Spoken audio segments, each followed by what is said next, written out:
are. Hello.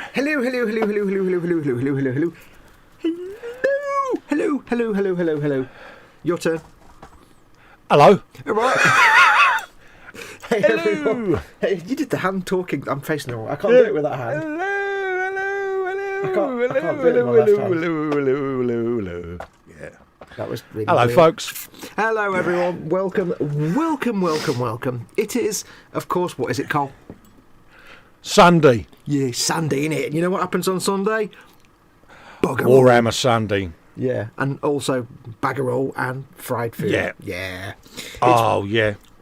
It's Warhammer Sunday. Welcome, one and all of the family, all the time, over there, over here, in the air, on the ground, under the water, behind the cupboard. What am I talking about, Cole?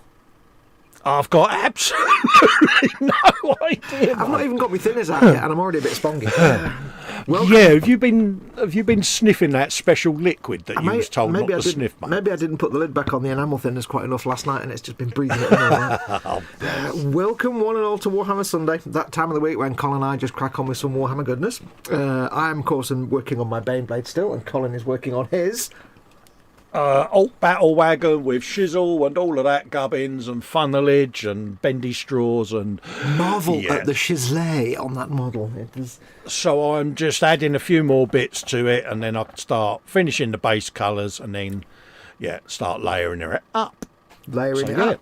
Yes. Layering it up, folks. Layering it up. Welcome. Yeah, so we're going to be doing that today. But before we get going, before we crack on, it's time for me to say all the usual nonsense that I get in the start, to thank people that make all my content possible, and this channel, and me, and everything. So, first of all, big thank yous to my corporate supporters, emodels.co.uk and goblingaming.co.uk, your one-stop shops for all your model making needs. Link and tabletop gaming needs. Links in the description below the video. Make sure to use those specific links. Don't just go to the website, because it tells them I sent you, and I get some income from that. Thank you very much. And of course to my patrons and channel members at patreon.com/modelmakingguru, or the people that click the join button underneath any one of my videos. They make this channel possible. I do this for a living. They pay my wages. Without this, I'd have to go and get a job, and I couldn't spend all day at home looking after Mama Foxx. So big thank you to them. Massive thank you to them. It makes all this possible. If you want to be one of those, go to Patreon. The address is down there somewhere, or click on the join button, and you can massively help out. I'm stuck half swallowing. You know when you swallow when I got stuck halfway and I'm in the middle of saying words? Yeah. Oh, wow, that was weird. So, yes, big thank you to them. Of course, we do both have the chat in front of us. Some of us have a tablet with the chat on. Do others have... Good God, I can't even speak today. Do others of us have the chat open? Good girl. Yeah, I know. I remembered, mate. I am loading it as we speak, mate. Oh, you remembered, but you're just doing it now. I see how it is. Yeah. I couldn't understand when I pulled it down why it wasn't on. I thought Something it had gone into sleep mode. Panzer has become a channel member. Panzer, thank you very much. You're very, very, very, very, very kind. Even though you've been a member for 11 months. Yeah. But he says Blue Thunder rules. Hang on, how have you become a member, but you're already a member? Yeah, you've had this glitch before, haven't you? Thank you very much for continuing to be a member then, Panzer. Also, the comment that you wrote that it doesn't. Trust me, Blue Thunder doesn't rules. Did you notice I haven't actually mentioned that? I've been really good so far. They were muttering about it in chat before we came on. Because I have the all-seeing eye. I can see their words on the telly box before we're even existing. So, yes, I see The reason it's not loading Fox's chat, Cole, is because you're on your channel, you pillar. Hello. Hello. Taxi for a... Hello and welcome to the special show. Yes. Absolutely, mate. So, I assume you have remained... See, I wonder if that's because he's just tripped over to 11 months. And he's just checked... It's probably because he's put a message in and the... plug-in is just a little outdated, mate, and it's just probably triggered him as a new member. That's really weird. But yes, thank you very much. Panzer, that's very kind of you. Graham McRobert says, Foxx, you've been sniffing the napalm again. That'd be the good stuff. There you go. Chat's working. Yay, good girl. So yes, we've both got the chat in front of us now. Eventually, we will depend on you guys to give us stuff to talk about, for the love of dog. But do remember, we're both going to be doing fiddly painting and stuff today, so we're not going to be able to respond to all the chat because I'm looking here and I have these lenses on when I can get them off Guthorn. So this will be blurry. So if you want to catch our attention, you can either do @ModelMakingGuru, and it will pop an orange box on there for me to see. You can do @Festa67's Workshop. Colin will see that, even though it won't be orange on your screen. Or you can do a super chat if you want. You can press the dollar symbol at the bottom of the chat window. That'll put your comment in a coloured box, a bit like that. And we'll see it. Absolutely. So, well, apologies if we miss a comment. I say we are old, we need lots of magnification to see things, and we'll miss stuff. So just keep posting the same comments over and over. Don't do that. Don't do that. YouTube will think you're spamming and kick you out. Yeah. If in doubt, just bung it in capitals and we will eventually see it. If in doubt, whip it out. But yeah, just if you're not sure, just do @ModelMakingGuru at the start of the comment. That will put an orange box and I'll see that forever. I can filter those out. Yeah. Right, so, yes, so today I'm going to be carrying on with my Baneblades. I'm actually working on the German Grey one again today. I'm doing a pin wash of Winter Vehicles Streaking Grime from Ammo by Mig, which is just really making some gunky grime around all the rivets and raised details. I haven't done the turrets yet. I've done all the hull now. I've done some filth and dirt underneath. Filthy, dirty, filthy, dirty, filthy, filthy, dirt. So I've got to do the turret and the sponsons today. So that's what I'm going to be doing. Did you want me to bung your full screen for that, mate? You so can, folks if you want. could have seen that. Yeah, let's bung your full screen, mate. Adeptus Latrina has also become a member, even though Adeptus Latrina... well, no, you weren't a member already. Or were you? Well, if you weren't a member already, Adeptus, thank you very much for becoming a member. If you were a member already, thank you very much for continuing to be a member. Thank you very much. Yes, so I'm. You can see there around all the rivets, there's some gunk. I haven't done the turret and the sponsons yet. It's just the first step of any weathering. I've got lots of other streaking and weathering to do. This is just an initial... It's a greeny, grimy colour just to get round the rivets, where, like, grime would accumulate and stick and, you know, kind of get round all the little raised details. So it's just the start of that, basically. That's where we're up to. So that's what I'm doing today. What about you, Colin? I'll put you full screen. And then I am doing more bendy pipes on this bad boy. Bendy pipes! To send pipes out the funnel into the vehicle and over there. And then we'll probably whip the airbrush out, give that a bit of a layer coat. Have you got funnels on your funnel? Yeah. That is just awesome. You are so thinking like an orc. Yeah, because I've got little grots that are going to go around there looking into the funnels, and I've got one of them in there who's going to be stood there dancing with his guns out, giving it the beans, mate. So I thought, well, pipes going in and funnels coming out. But bin Ork, there's 4 pipes going in and 6 coming out. That makes sense. Because they can't go higher than 6, because then it's lots. Exactly. Yeah. So I'm thinking like, yeah, exactly. 1, 2, 3, 4, 5, 6 lots. Absolutely. So yeah, and obviously the walkway round it was your idea. Yeah. Now you need to find a whole load of photo etch railings. No, don't find a whole load of photo etch railings. You'd drive you insane. Oh God, he's actually got photo etch railings. Oh. What, you mean them? Oh dear Lord, I had to open my mouth, didn't I? What was it you said the other night? We are now thinking alike. We are thinking, yes, we're both thinking with portals. Adeptus Latrina confirms they weren't a member before, so thank you very much for becoming a member. You are lovely and fluffy, and we love you all.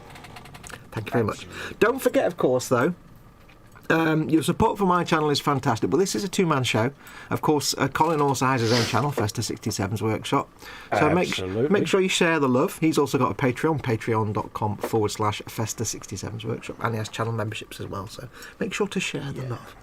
But give all the money to me first, and then no, I'm only joking. Don't hold back. I'm only joking. So anyway, yes. So that's what you'll be doing today. So I shall unfull screen. Yes. So we shall crack on. It's you know, I tell you what, this last few weeks we've got into the actual working phase quite quickly in these shows. It's weird, isn't it? I know. Do you think it's becoming a little more professional, or is that stretching it too far? I don't know about that. Push it, dear. Don't push it. Yeah, you notice how we both said that quite tongue in cheek. People will be expecting, like, I don't know, standards or something. Steady Oh, Neris. no, Steady they won't do Neris. I need something to put this on that sits in there that I can... I haven't got anything. I've got... No. Cut a bit of styrene or something. No, What do you mean, like what it sits on? I mean, like a... I don't know what I need. I need one of them's. Shove it on there, yeah. Shove it on there like that. Yeah, I shall have oh, go on, sorry. No, we go all technical, mate. It's put it on a jar, mate. We don't do things by halves. Stick it on a jar. Right, I shall have a quick look at chat while you crack on. Don't forget, folks, though, if you're in chat, please do, interact in chat. Ask us questions. Always treat the live chat like an Ask Me Anything. Ask either of us anything. Because for the love of dog, we need stuff to talk about. Otherwise, we're just going to talk about, I don't know, some tedious crap for 3 hours. So please give us stuff to talk about. Ask us questions. Anything you want. Just no religion and politics. But other than that, it's all fair game.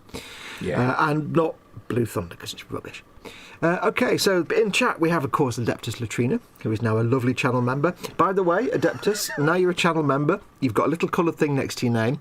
You can also do a little Foxx emoji, which is by doing colon and then starting to type Foxx, and you'll see 3 or 4 emoji.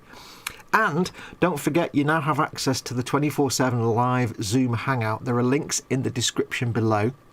Go and have a look at those. There's a link for members. That will take you to where you get the information how to join the live Zoom Hangout. You can do it as chat, or you can do it as video. And there's also a Facebook chat group, which if you send Colin... Do you have to send you a friend request? Is that how it works? I can't remember. Send us a friend request and I'll add them to the chat group. Yeah. Friend request to Colin. Is it to your personal profile? Yes. Yeah. Personal profile. Or get in touch with it. Or get in touch with the virus page. Either way, he'll sort it out for you. Yeah. Yeah. Because there's a Facebook chat hangout where you can hang out and then you can say, is anyone in the video hangout? So follow that link down below in the chat. We have Panzer Koenig. Welcome, Panzer. We have... Who else is in chat? Model Maker Dave's workshop is in. Hello, everyone, says Dave. Hello, Dave. Got a new motor. I've got to do it every time you say Hello, Dave. So welcome to you, David. Are you just planning your first Baneblade? I hope so. Good lad. We have Mac is in. Good afternoon, one and all. Welcome to you, Mac. We have... Who else is coming? Gemma Williams is in. Hi, Foxx and Colin Hugs. Welcome to you, Gemma. She's just listening as she's kicking ass in Skyrim. I should hope so, too. Absolutely. Max McGinn is in. Evening, everyone. Hope you're all doing okay. Hugs all around. Adeptus Latrina... Mac and Adeptus. Oh, Adeptus is talking about Mac's Xenomorph kit, and he explains it's a part work from Hachette. Half scale part work. Who else have we got? Yeah, it's massive. Graham McRoberts in. Welcome, Graham. He says, hi all, on the Sunday bus again. Yeah, this is like, this show is like this, you know, like on the bus you have like the back seat is for the kids that are a bit slow. This whole bus, we are just basically the slow bus. That's what me and Cole, we are the slow bus. Absolutely. Yeah, so we're the special bus for special people. So welcome to our special club. Everyone's special. Absolutely. We're just bus full of slow kids. Where are we up to? Who else have we got in? We have... Panzer Koenig says something that I'm unable to read for some reason. I can't quite tell why. Scale Model Indra is in. Says, afternoon all. Welcome. Hello, Ross. Welcome, how Ross. You doing, mate? How you doing, my friend? We have...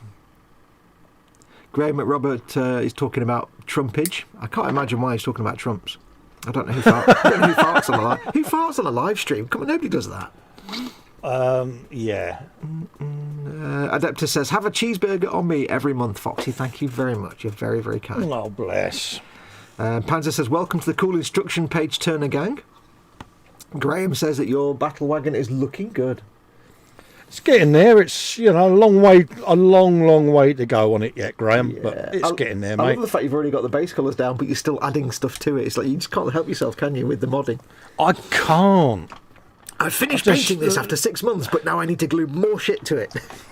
Well, it's like the Insane Blade. I was looking at that the other day, and I thought I've still got all the gantries to put on the sides yet, and I'm like, it's got to have more stuff added, mate. Scale Model Ninja says Blue Thunder rules, Air Penguins rules. No. Oh, controversial. I see your 11 paltry episodes of Blue Thunder and see you 4 seasons of Airwolf. And like I said in Colin's chat, anything that's got Ernest Borgnine in it is vastly superior instantly to anything that doesn't have Ernest Borgnine in it. And let's be more honest, who was in Blue Thunder? Roy Scheider. What else was he in? Oh, Seacrest DSV, that was also rubbish. Yeah. So there you go. All my points are completely valid and you can't argue them. I win. Hooray! Beers all round. Bit of blue tack on there, as somebody suggested in tap, just to keep it in place. There you go. Because Adeptus said get some blue track. Why does Airwolf look like a penguin, Fox? Why does Blue Thunder look like a Revell kit? Oh. It's getting a bit bitter and twisted in here now. In all seriousness, Blue Thunder wasn't that bad. It's just I preferred Airwolf because it looked cooler, and it had a much more cooler cast than Roy Scheider, who was cool. But when you were 13, Roy Scheider was your dad. I thought Roy Scheider was only in the movie. I thought it was some bloke called James, whatever his name was, in the TV show. I may have blanked out many details about the TV show. It was acquired TV, but you was one or the other, wasn't you? Yeah. And it was a bit like Blue Peter and Magpie, wasn't it? You couldn't be both. You had to choose. Let's be honest. Every single human being on this planet knows the Airwolf theme. Not one single living human being can even remember what the Blue Thunder theme was. I can't even remember what Blue Thunder was called. That's how rubbish it was. This is that part now where you give me that look. I may never have seen an episode of Airwolf. I've gone and said it out loud, haven't I? Add that to your list of shit you need to watch, thank you. Do it. You think you would have learned by now not to drop these bombshells on me without at least warning me a little bit. Yeah, but it's the least I could do. At least I've been honest with you. It was the least you could do, and you did the least. Yes, I don't know. You're just doing things to hurt me, aren't you? I am. I'm just useless, mate. But don't worry, Fox. I will add it to the list. I do of shoddy programs to watch. I do worry, because if you ever tell me you've never watched the A-Team, I'm just going to dump you straight away. You're just dumped. I don't like that pause. Sorry, mate. I was focusing on gluing. The A-Team. No, I've watched a few episodes, not all of them. Yeah. What planet? Oh, I've fallen out now. Look at that. He's made me fall out and everything. Oh, that's how bad it is. How can he not have watched the A-Team for many, many years? I don't know. Yeah. So you made me fall out by saying that. Yeah. There's me sitting there saying, he'll be back in a minute, folks. And then the reality is, yeah, nothing's going out on air, Cole, because, yeah. Well, I am, but you're not. Yeah. They can still hear me, but they see the thingy screen. Something's gone wrong screen. How can you not have seen many, many, many episodes of the A-Team growing up? Because my old man liked doing the polls and things like that in our house. The A-Team clashed with that, so yeah. That's pretty much child abuse. Oh, splooge. Well, yeah, it was. I think that's covered by the Geneva Convention. It was not required televisual entertainment at that moment in time. I don't know. But in the same token, though, you may not have watched the A-Team, but you did have daily access to pie and mash. So, absolutely, pie mash and liquor mash and pie liquor and what is it? Pie mash and liquor. That's it. I know there's a specific order. Yeah. Pie mash and liquor. Get your pie mash. Mac says bombshell warning. I haven't seen either of them. Mac, you're good, man. So banned. I used to like Mac. Don't worry, Mac. We'll suffer alone, mate. Only kidding. Of course, I'm only kidding. Right, let's do some actual work, Fox. Adeptus says it won't let me friend request Colin. Are you on his personal page or his Vesta 67's page? I'll put a link in a sec. There you go. And then that'll sort you out. Are you sure you've got the right Colin? You're probably sending a friend request to some like accountant from Penge or something. Somebody somewhere, there's a guy going, why am I getting these friend requests from people? What? Oh, let's just put that there a sec. I'll come back to that. Let's load me FB. Now, apologies if my head gets in shot a lot today, but I've got not a lot of choice where I could put the camera, really, so... although I am working on something small, I could have put the camera a bit closer, really, I suppose, if I had half a brain. In fact, I might actually do that. Or I might just do that. I've got to go full screen for a minute while I fanny around. Yeah, you go full screen, mate. Just while I do some fannulations. Because I've got to do like sponsons and stuff today, so it's all tiny things.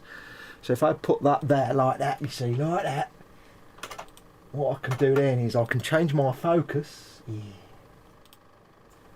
A little bit of this.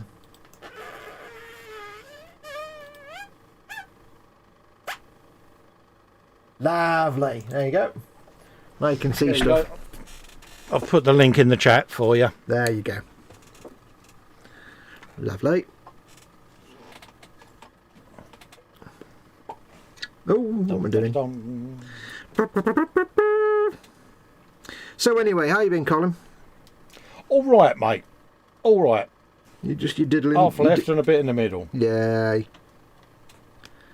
Now. No, I've been all right, mate. Just doing my thing my way. Mm-hmm. End of. Don't start singing that song. I hate Frank Sinatra. No, you don't want to hear me sing, mate. I didn't It hate. ain't good. I didn't hate Frank Sinatra until karaoke was invented. Yeah, and then everyone started. Yeah. Right. Yeah, lounge singers. And it's always Karaoke, the people with it's always the people with no talent whatsoever that want to sing the longest songs like Mac the Knife. Yeah. Or they decide to sing, you know, Nothing Compares to You. I know that's not Frank Sinatra. It's like musicians really need to stop making songs 45 minutes long because it makes karaoke more of a living hell. Yeah. Yeah. Yeah. Karaoke machines, the bane of every single wedding. Yeah. The only time I've ever enjoyed karaoke was at when there used to be I used to have a local Japanese like teppanyaki bar. Oh, right, restaurant yeah. where you go in and they make the food in front of you, make the sushi and stuff. And that was great because they just had like a small domestic karaoke machine. They pop into a little TV at the end of the evening. Yeah. And that was proper like intimate. Yeah. Sat at the hot plate doing a bit of karaoke with the chef. So, Yeah, you don't mind that. But Yeah. it's, it's your fat uncle with a dodgy 80s perm who's giving it the old Elvis Presley American trilogy or whatever, and it's like, yeah. Ham-and-a-hoo, hey-a-hoo. Yeah, get back to wild's life. Well, you do it like a natural, like a I professional. know. The thing is, know. Billy Connolly was so accurate with it, though, when he did the absolutely. drunk pub singers had a ho. Yeah. Yeah, the blue misty hills of Tyree, wasn't it? And it was like a billiard table. Oh, yeah. Oh, the blue misty hills. The Tyree. I'm so glad it's not just me. Oh, no. That was my father singing. Because he was from Glasgow as well, so when he had a few in him, he was like, had a have a ho. It was the facial expressions that people made when they was doing karaoke. It's a bit like me when I'm reading a big word. Yeah. Or you mean like that expression that tells us that you're actually reading a big word or perhaps pooing? Yeah. He's either that pooping one. or he's reading a complicated word. I'm not quite sure. Pardon A me. bit of that. That was very Fascinating. That was very imperfectly formed. Wasn't it? It kind of just started, continued, and stopped. It didn't fade in. That was the perfect burp. I was quite impressed with that, was you? Oh, Well, cheers, as someone who used to operate synthesizers and having an understanding of waveforms, the ADSR on that was just oh, cheers, mate. the attack and decay were just instant. It was rather perfect. If I do Most say so. soothing, most pleasant burpage. Yeah, it didn't fade in and didn't fade out. It just started at maximum amplitude, carried on, and then stopped. It was most efficacious. There you go. Yeah. I take it that is... Now, people in chat, of course. It's one of our streams, so the most important question. I don't think Dad's in chat, so he's probably not asked, but if he's not in chat, he won't have asked, because that's fairly obvious, because he won't be in chat. Idiot. I'm so special sometimes. So, in Dad's absence, I shall ask the important question. Bench and belly. What's on your bench? What you're working on? And what's in your belly? What are you eating for your dinner, or what have you had for your dinner? Now remember, we need all the filthy details about the food. So, don't skimp on the information. I can hear typing. Yeah, I'm just adding what's his face to the chat. Oh, what's his face? I didn't, what's his face? I take it adapters you've sent me through imminently just now a friend request, because that's who I'm adding. Added some rando to the chat, to the Facebook chat. If I say Timothy, does that mean anything to you? Without giving your full name out. Yeah. It means nothing to me, because that's not my name. Dee dee dee dee dee dee. Oh, you didn't have to do that now, dude, but thank you for doing that. That's all right, mate. That's what I do. That's all right. Now, as you can see here, hopefully, if I've got the camera right, although this is a streaking and weathering wash, I'm actually doing it as a pin wash around all the rivets and raised details. Just while Colin's doing that, I'll waffle on for a minute. Rivets and raised details, just to give a kind of a grime layer. And what I'll do is, once these are all on, I'll tidy them up a little bit with some thinners. These are enamel paints, they take ages to dry. I'll tidy them up a little bit, fade the edges, and in places I might pull the paint down just to do a little bit of light streaking. Because this layer is like a greeny, like a dark green kind of colour. And this is kind of like to suggest road dirt and schmutz and lichen and mould and green organism stuff that grows on vehicles that just builds up, that collects around rivets and bolts and things. It just gets stuck in a little pool of water and grows. There'll be more streaking after this, because this is like one layer. There'll also be dust and dirt, and I'll also have some actual streaking to suggest, just actual streaking, like rain streaks and stuff. But you can build up streaking in multiple ways. I'll do some splatter marks as well, I think, on this, where you get the old brush and a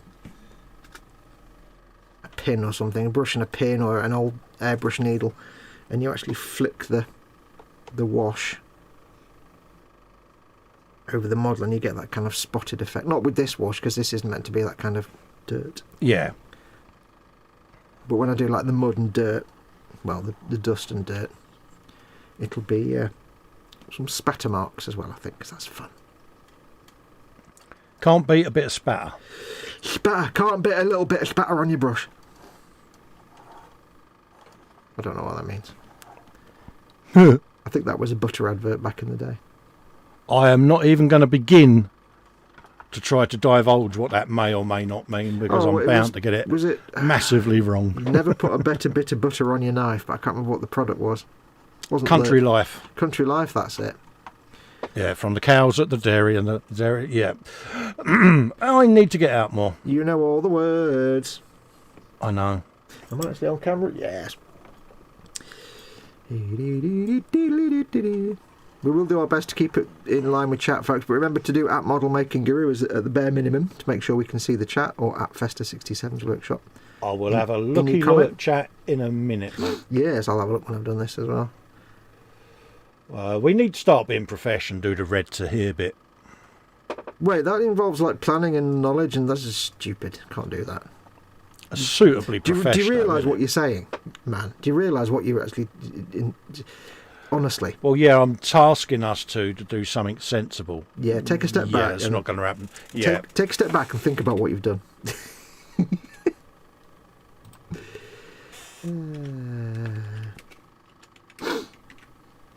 What else have you got on your bench at the minute then, Col? I've got some figures to paint. Ooh. I've got the E-Models bike. I've got my ball tank. Ball got tank. Berlin camo. That's still going on, that one. Yeah, I've had to rechange a lot since I've had the operation, as you know, for me bench time. So I sort of tried to compress everything into a couple of hours, and then I go out and yeah. So yeah, catching up with me build series. I mean, I wanted to get the next episode of E-Models up this week, but because of the way I'm having to film now and short times I can spend at the bench, I do my editing away from the bench now, so Yeah. I'm having to adapt a lot, and it's just getting used to it, so I'm a bit behind. So apologies, folks, for the distinct lack of video content, but I will get back into it and catch up. It's just obviously I'm learning new ways of doing things. Learning things. Yeah, because obviously I come on, I do these shows, as soon as the show's ended, I'm gone, I'm back. Yep. You know, doing as I'm told, away from the bench. So I'm migrating software from this system to the other system. No. Yeah. I know. That's where it all gets technical now, Foxx. Don't do that. Don't do technical. But I'll get there. And it's going to be like that for at least the next year. So Yeah. yeah. Thing is, at the end of the day, like with any channel, that's you work to your own schedule, and if you have, you know, your viewers treasure your content, then they'll be glad of any content. You know, those that know me know the situation, but no one's complained, put it that way. But I'm just trying to get everything set so that when I do start filming, it can be frequent, regular content going up, but it's manageable for me. I'm sorry, what are these words? I don't understand. Frequent, regular content. I don't understand what that means. I know. I've got no idea what that means. Yeah. As Foxx would say, you're managing your time much more effectively, young man. Wait, when did I become a time and motion studies type chud? I know. I just thought the image of you as Mr. Chumley Warner was quite endearing. I say, Mr. Evans. Yes. Yes. Oh, great, Grayson. What? This oik thinks he's got his time management effectively. Oh dear. Yeah. How little he knows.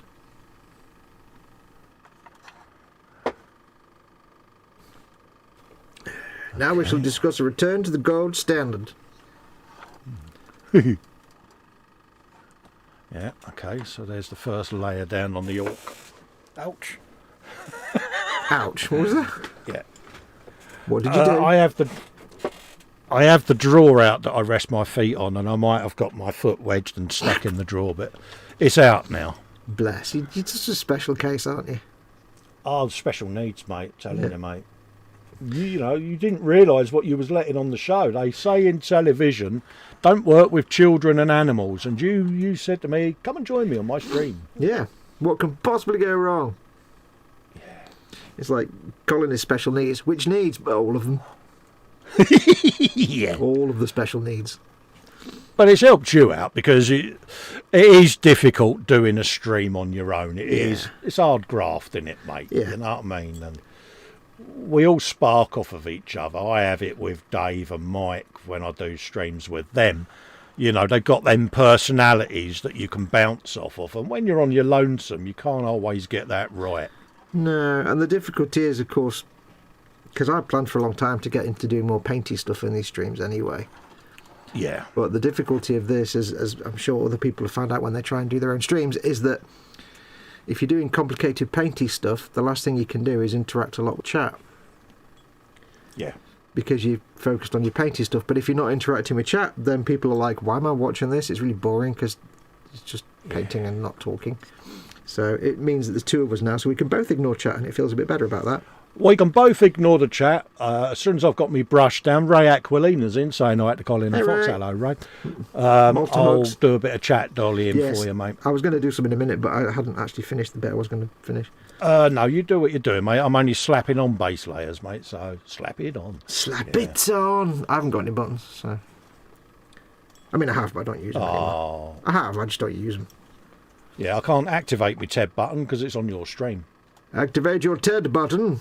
No, I've stopped using my buttons just because... I don't know, they just weren't that reliable. They kept falling over, but it's just more things to plug in. I find it the most reliable thing with the stream. Yeah, but perfect for me. For my computer, though, you know what my computer's like. Things always break a bit. So yeah, they just suddenly stop working. So it's easy for me just to press the thing in Streamlabs. Right, let that dry. It's not a problem. Right, so I can come back at that.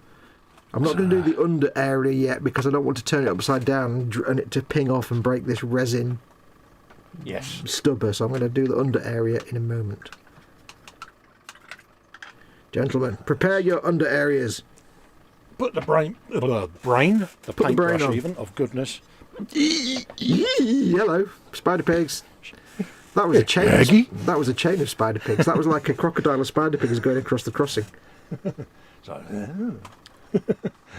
yeah, I do like doing this much. Yaggy. Yeah. Right, let's have a look at chat, shall we? Move your microphone a bit. Can have that one as well. Right, where did you read up to, me old chisel nut? Ah, that was about half an hour ago. It was words. Oh, was it? Yeah. Well, what I'll do is... Oh, it was after some words and that. Wasn't helpful, was it, that, really? Hey, mate, it's more helpful than I am. Right, there you go. So that's a professional way of doing it there, Cole. So let's have a scrollage. Did you speak to him? Oh, no, Dave's doing a belly and bench. Yeah, what's in the belly? What's on the bench, folks? I think I read up to when some people mentioned rubbish helicopters, and then Adeptus became a member, and then where did I read up to? Yeah, Adeptus Latrina here in the States. Karaoke is not a thing at weddings. Panzer says I shall Google them. Yeah, it was where Candygram came in and said hello to everybody. And then Adeptus Candygram came in. Yeah, Adeptus said, yeah, there you go. Yeah, okay. Did you just get a Mercedes? Follow the links provided. Yeah, I'll put my Facebook link in. I'll take a Mercedes. EC Idaho said Blue Thunder was a movie starring Roy Scheider and Malcolm McDowell, written by Dan O'Bannon. There you go. Yes, I can search on Google as well. Yeah. Panzer says that Foxx is a novel used for a bottle of Umbral Marscal. Oh yeah, it just fits perfect. Look at this as well. It fits perfectly in the hole in the bottom of the. That is, mate. That is. It's bizarre. That is now the Foxx approved Baneblade turret holding device. Well, the difficulty is that when it comes to spraying stuff, it's great, but I don't want to spray my bottle of Maskell, so I'll have to keep this bottle when it's finished because it is a perfect size for at least Baneblade turrets. I can hear typing. I can hear typing. What are you doing? Just replying to a message. All right. Finger words. Yeah, no, it's not chat. The only one I've typed in chat is Red 2 here because I'm profesh. Red 2 here. Adeptus was saying here in the States they don't do karaoke at weddings. Adeptus, can you let me know whether you was Timothy in the chat if you can, mate? Steve Spencer Beanie's in saying afternoon all. Hello, Steve. Hope you're doing all right, mate, and you're keeping well, fella. And I will watch the crash back, mate. I just haven't had the opportunity yet. Jeff is saying if I was ever forced to do karaoke, I'd pick Tequila to sing. The lyrics consist of 3 words, each of which is tequila. Good shout. Sorry, what words again? I've forgotten. Tequila. Adeptus says about machine gun rentals, bottomless strip clubs, Kentucky bourbon and southern barbecue. Sounds like my kind of joint. Max says Billy Connolly's autobiography is on Audible, read by himself. It's brilliant. Yeah, he's... oh, mate. That guy's comedic brain was legendary, mate. Yeah. EC Idaho says belly, plate of bacon, bench. Oh, he's doing that again.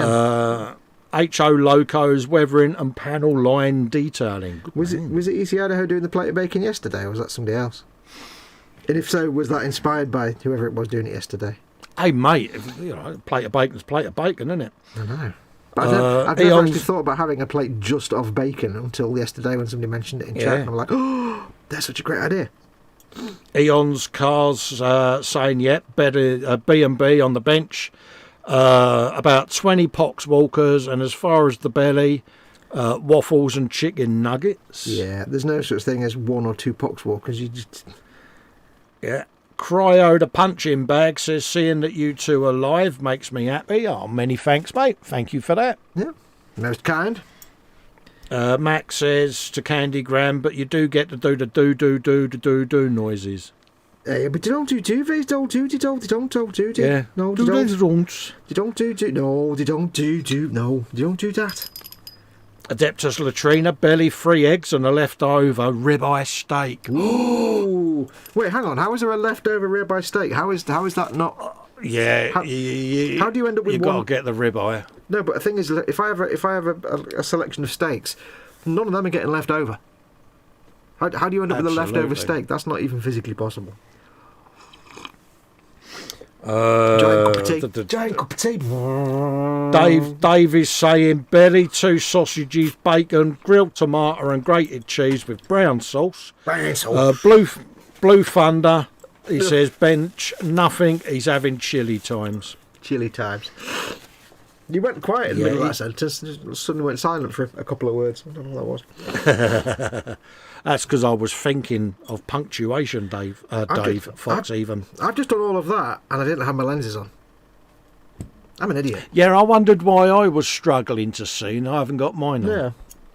Let me just show people when I've put all the... yeah, you bung it. I'll bung your full screen if you want. Oh, you've already done it. Good man. I pressed a button. I've put the wash on there carelessly. I'm not even in focus, am I? Carelessly, just to get the wash on. I'm going to give it 5 or 10 minutes to dry a little bit. And then I'll go in with a little brush with a touch of thinner on it, and we'll tidy that up. And we'll just get rid of all this, because it's like a blob of paint around each rivet. We'll just tease it a little bit and fettle it and smooth it. And like here, where it's all blobby, we'll just blend that away a little bit. And it just adds a little bit of grime. Unspecific sort of use grime, because these things are hundreds of years old, so yeah. Yeah, you got to have a bit of griminess, mate. Yeah. Where are you up to, chat? Panzer Koenig says, my preferred karaoke song is Tubular Bells by Mike Oldfield, as there's no singing required. Yeah, and it goes on for an hour. Adeptus says, bench, Bandai, HGUC, Goof, Custom eventually. Goof? This is no Zaku, boy, no Zaku. I know what a goof is. Yeah. He's also saying whenever... Go on. Just remember, didn't you get yourself a perfect grade Zaku at some point? It's in the basket. Oh, right. It's in the... Yeah. All right. I never knew if you actually got it or not. No, it's in there. It's just got to be paid for, mate. Because, funds are getting accrued. Oh, jolly good. EC Idaho says he has... Oh, I've read that one. Pillock. Max says belly will be Cote de Boeuf. Basically a massive steak shared between 2, and bench is a repaired xenomorph. Wait, hang on. Nice. Hang on. A minute ago we had someone with leftover steak, which is actually impossible. I don't understand this S word in the middle of that sentence when it relates to steak. A massive steak, and then some word I don't understand between 2. I don't... What? Yeah. I don't understand that. Yeah. Cheers for Adeptus. There are 5 people in the room and 1 massive steak. It's mine. Absolutely. I don't understand this sharing. Cheers, Adeptus. I've added you to the chat then, mate. Okay, I just wanted to check. EC Idaho says the Shin Matsunaga Zaku 111R is the same hip design. I read that well, didn't I? Yeah, apart from when you got to the Zaku 2R bit, but near enough. Yeah, but... Everybody try and put really complicated names for Japanese names for mobile suits in chat for Colin. He'll love to read them out. He'll love to read. He needs to practice. Rotten gits. Cairo, the punch bag, says technical stuff makes his brain hurt. Exactly here, mate. Mm-hmm. More of a fan of the Johnny Ridden R2, says Adeptus. If you want to get back to painting, I'll dive on the chat if you want. If you want to get back to your painting. That's all right, mate. No, I'm all right, mate. I'm on a roll now. To dry, so. ECIDO says the HMS Hood stack looks great. It's getting there. I've just got to paint the stack with loads of checkers. Mm-hmm. Eon's car's in. Ray from Malta's saying hello to Ian's car. Some Hey, bloke Mama called Foxx. Fester. Yeah, some bloke called Fester says red to ear. Red to here. There you go. ECIdo says, Fox, the Blue Thunder reference was not Google lookup, but rubbish hauled around the brain. Wow. You don't need to keep stuff about Blue Thunder in your brain. That's a real waste of neurons, that is. Axons and neurons. You could replace that information with information about, I don't know, Airwolf. You really, really are not a fan, are you? It was boring, Blue. It was just like, Biblical ass, was it? yeah, it's like, I don't know, it was just like, it wasn't Airwolf, basically. Oh, it's not fair, it was an arrow. ECIdo says, Fox, it was me with the Plato bacon yesterday. There we go. I am Timothy, says Adeptus. Brilliant. Adeptus says, I had 2 steaks in the package last night and I live alone, so purposely saved the other one for steak and eggs this morning. Okay, that makes kind of sense then. It was not leftover, it just wasn't prepared yet. Leftover suggests you cook the steak and somebody didn't eat it, in which case they would no longer be your friend. But I like the logic of buying multiple steaks just for yourself. This is correct. Jackie's in. Jackie Stevens. She says, afternoon belly, although she says afternoon belly because she don't put a comma in there. Afternoon belly was pork chop leeks, mushrooms, peas and mashed potatoes and onion gravy. Oh, nice. Onion gravy. Oh. Oh, no. Do you know- Road trip. Do you know what I mixed the other day? Because we didn't have enough in either of the tubs. I made some What's gravy, but we didn't have enough of any of the gravies we've got. So it was like 1 spoon of chicken gravy, Yeah. like, you know, from the powder, 1 spoon of onion gravy, and 2 spoons of Bisto curry sauce. Oh, right. And it was actually quite nice. It was quite pleasant. Crow the punching bag. Belly, 2 oranges, cashew nuts, and a sandwich with cheese and pulled chicken meat. Ooh. Oh, nice. Max McGinn says, let me think of some Gundam names. Get. Graham McRobert says, Fox, what about the Dukes of Hazzard? Yeah, when I was a kid, it was kick-ass, man. I had toy cars for all the cars in the Dukes of Hazzard, and I had the General Lee, and I had Boss Hogg's big limousine with the horns on the front, and they were great toy cars. Right, yeah. They were brilliant toy cars. Max shall post pictures of said steak in the Boom Hut. And of course, we all remember Daisy Dukes, don't we? I have no memory of such things. Lies. Yeah. Now I know you're telling Porks. Now, AC Idaho is a man of great wisdom and taste and wit and sagacity, because he says, Fox. Oh, he's agreed with you, hasn't he? He says, Blue Thunder, not a great movie, no. So soundtrack, yes. Then under that one, there's a comment for you, Col, from Max McGinn. Let me think of something. Oh yeah, there's a golden mobile suit called Ayaku Shiki, and then there's some MSN Shinaju and the Suzabi from Cars counter-attack film. There you go. I love the way by the time you got to the end of the sentence, I could hear you just being, your brain was like, I need to go to sleep now. Yeah, it's like, it's just not fair, is it? You're bullying and picking on me, and it's all cruel. But I love it, really. And remember, the chat today is Ask Fester anything. I mean, ask us anything. Panzer says, yes, the steak must be shown. And Candygram says, the only other steak rule I have is that dogs always get some steak. Oh, absolutely.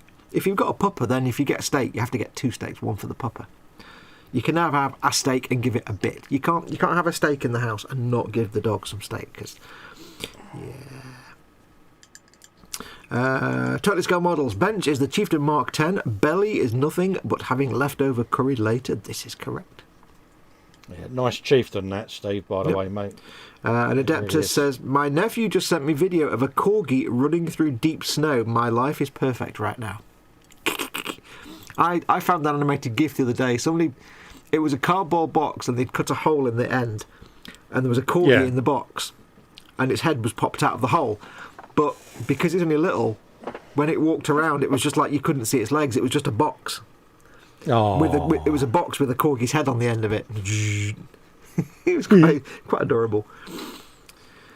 Pudding will be, says Jackie, a slice of homemade lemon drizzle cake. We're definitely going round, aren't we? We're definitely popping round now. Yeah, all of this pudding and all of that lot. It's like ding dong. Totally Scale Models, also a man of great wit and sagacity and intelligence. Blue Thunder was an old beat-up Cobra which should have been scrapped. Airwolf was a beefed-up Bell 222. There you go. And so this debate continues. And did you know, because I know these things, when they, the helicopter that was used to film Airwolf for Bell 222 Yes. was sold, and it became, I think in Switzerland, it became an air rescue helicopter. Oh, right. And then, yeah. unfortunately, was destroyed when it crashed into a mountain or something. Yeah. But yeah, it was sold on and it became an air rescue helicopter. I think in Switzerland or Austria or somewhere. So imagine being rescued off the side of a mountain because you're a schmuck. And the guy says, this used to be Airwolf. And wow, now I feel even more like a schmuck.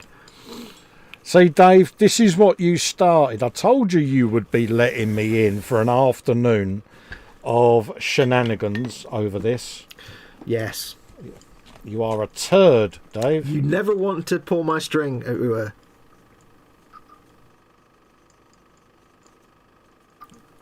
Probably a better way. He's sitting there giggling to himself because it's not him that's putting up with it, see?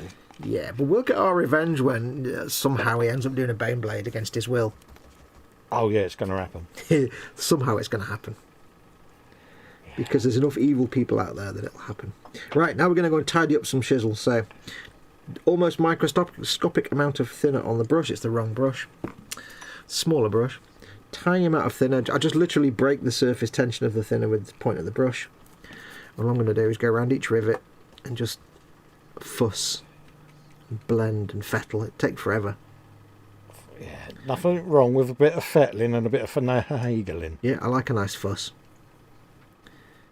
But this is where weathering gets really relaxing because you're just fluffing basically. You're just softening the edges so that colours blend in, and it takes a long time. Like so far, just to do the chassis of the tank, it's taken me about 8 hours.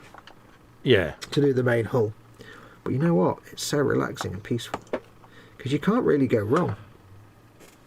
If you mess it Well, up... not only that, you can lose yourself in it, can't you? Yeah, get yourself a good podcast in the background or something to listen to, whatever. But the beauty of it is, if you mess up and you take too much off, you just leave it. Go and put some more on later on. Or if you're not happy with how something's come out, you just add a bit more thinner and wash it all away, as long as the paint's not fully cured. Like when I started doing this, I did a whole panel with a different colour, and I put it all on and weathered it and fettled it, and I'm like, I don't like the colour, so I just washed it all off. Yeah. And started again. That's the beauty of it, though, isn't it? Yeah, that's why I love. Are you glossing between layers, or are you just going straight on? I did a satin varnish for the first time ever. Yeah. Yes, you are using a barrier coat then. Yeah, I mean, I didn't need to. You don't No. with acrylics. You don't need to worry about putting enamel thinners on acrylics. It's not a problem. But I had some visible film around the decals, and I wanted to make it hidden a little bit. And I thought, well, just to be safe, I don't want to do a gloss coat because I like the way when you do these kind of like enamel and oil filters or like like schmutz coats. It's not a streak and it's not a filter. It's like a grime coat. I like the way sometimes it can if you do it straight onto the paint, it kind of seeps into the paint a little bit, into the surface of the paint, and you get that kind of rough. I can't really explain it. It just by capillary action, it beds into the structure of the surface of the paint. Yeah, because it's not smooth. Yeah. If you do a gloss coat, it's just a nice smooth edge, and it's like, it's not as much fun. So it does some of the blending for you. So I thought I'll try a satin coat because then at least I'll get some flow around the panel lines. But I don't think I did the satin coat right because it came out kind of matte. I think I was a bit careful with it, and I didn't put enough on. Because I think you're supposed to just put it on like quite thick. But I've never done a satin coat before, so I did it like a gloss coat, and it came out. But it's working. That's the key, mate. As long as it's working. Yeah. Smoother than bare paint. That's all I need. Absolutely. What was we going for? What I'll do is on some of these sloping surfaces, I will drag this paint down a little bit, just a tiny amount, just so that there's some streaking coming off each rivet. Just a little bit. It's almost, you can't hardly see it. But it'll be there. Did you just burp then? Or was that a I trump? did. Was it a burp or a trump? I couldn't quite tell. It was a burp, mate. It was another perfectly Yes. shaped one. It was just one of those, like a lion roaring burps, It started you know? and then it finished. It didn't build up. It didn't fade out. Quite impressed.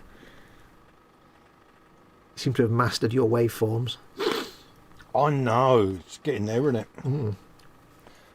Does help having the microphone working well now. Yeah.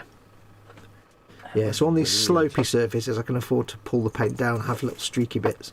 Because if you've got grime building up around a rivet, then, you know, it builds up because water gets... the reason the grime builds up is because the water hangs around the rivet until it evaporates away. So you will get some streaks, little tiny streaks where it just pulls down from the bottom of the rivet. So, but not much, not a lot. So I like to surround the rivet with the gunk and then fade it, but then just drag a tiny amount from the bottom of it.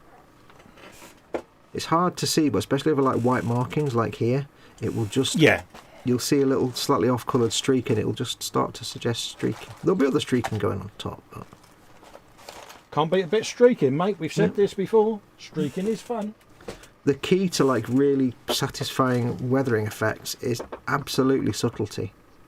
Yes. Like you won't see it on camera here, but on that decal now, there's a little bit of discoloration on that diamond where the streak goes down it, and it's almost you can't hardly see it, but your eye knows it's there.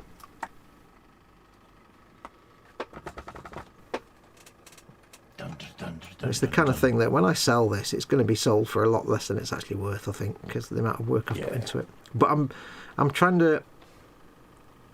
This is actually a bit of a learning thing for me, because I'm trying out some new techniques that I've never really done before. I don't mean like using enamel paints. I mean this kind of really subtle, tiny weathering, delicate streaks and stuff. Normally I just splash the whole thing in paint and just to hell with it.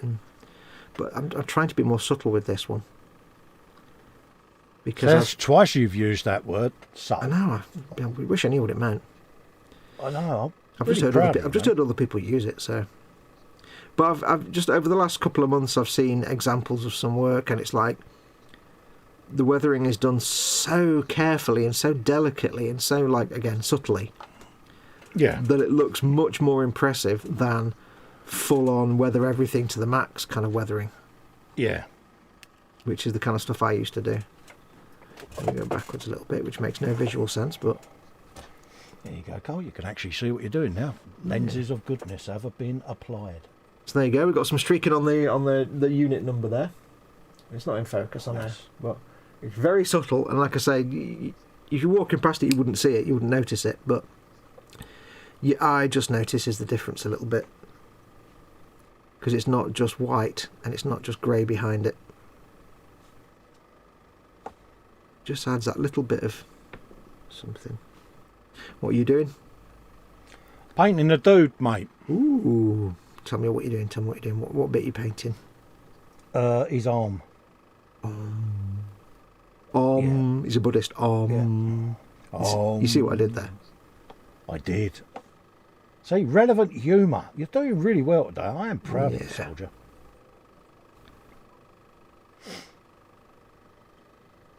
When I was a teenager, we used to have a caravan in the lakes, and near the caravan site was a Buddhist monastery. Yeah. It's still there. It's called the Manjushri Institute. It's in the lakes in Ulverston. And at the time, it was brand new, and it was an old stately home that was in dilapidated state, and they just bought it, and they were very slowly starting to do it up. Yeah. So in those days, there wasn't really a lot there. It was just mostly just old, knackered, stately home. But I just have this abiding memory, because we used to go there for the like afternoon. They did like an afternoon tea in the little cafe, and it was all like vegan, but it was little crumpets and things and cups of tea, and it was quite pleasant, and the gardens were nice. But I just have this overriding memory of, as a complete atheist and no religious at all, I just have this overriding memory of like, it was really peaceful and relaxing. It was a really nice place. Yeah.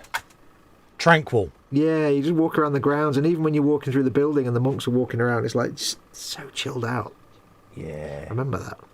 And they'd made nice little cakes. They were all vegan cakes, but they were really nice. Oh, bless them.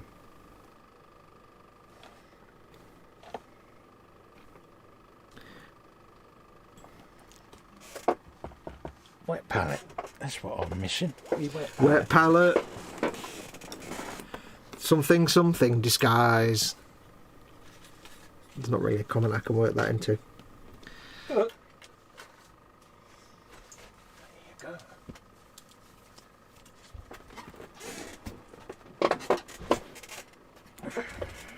When we do our Lehman Russes, Yes. I'm going to introduce you to some bad habits. Oh, really? Like- Licking paintbrushes. No, well, licking paintbrushes, yeah, that's not. But things like, ooh, that was like a little creature in my ear. I don't know. It sounded like a little creature in my ear. Things like doing metallics on a wet palette, Yes. which I should. Is that frowned upon, is it? No, it's one of those things that if you like using a wet palette and you use metallics, all that happens is all the metallic flakes just seep into the sponge, and then your wet palettes contaminate with metallic flakes, and you never get rid of them. Oh, right. But what I like to do, if I've got a tiny bit of metallic to paint, I like to put it on the wet palette, but I get away with it for two reasons. One, I don't use a sponge. I just use kitchen tissue. Right, yeah. And two, it's only a tiny amount, but I do find the paint stays workable longer on the wet palette, of course. Of course it does. And you end up wasting a lot of metallic paints when you're trying to use it on a tile or something. But only when I'm doing a little thing, and when I'm not using a reusable wet palette sponge. Absolutely. But I assume yours is yours a proper wet palette, or is it just like mine, kitchen roll and plastic tub? Kitchen roll, parchment paper, and then I have a ceramic tile in the corner There you go. that I put a bit of paint on, and then I take it from that to the wet palette. And because sometimes I put a bit of the old Lamia medium on the tile, Ooh, yeah. see, so rather than the wet palette, because it just makes a big gloopy mess otherwise. Yeah, if I'm say diluting a shade with some Lamia medium, I do it on my palette pad. I don't use the wet palette. Yeah, I haven't got a palette pad, see, so I use me ceramic tile. It's the same thing. It's just a non-porous. Yeah. Because I don't want water in the mix. If I'm trying to dilute a paint, I don't want water in there because that's why I'm diluting it, not thinning it. So absolutely. So that's why I keep the tile on there. It stops me sort of overdoing it, but yeah.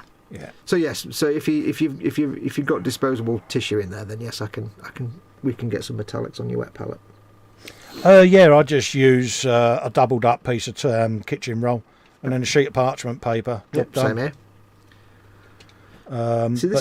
It's my worst habit is I forget to use the bloody thing because yeah.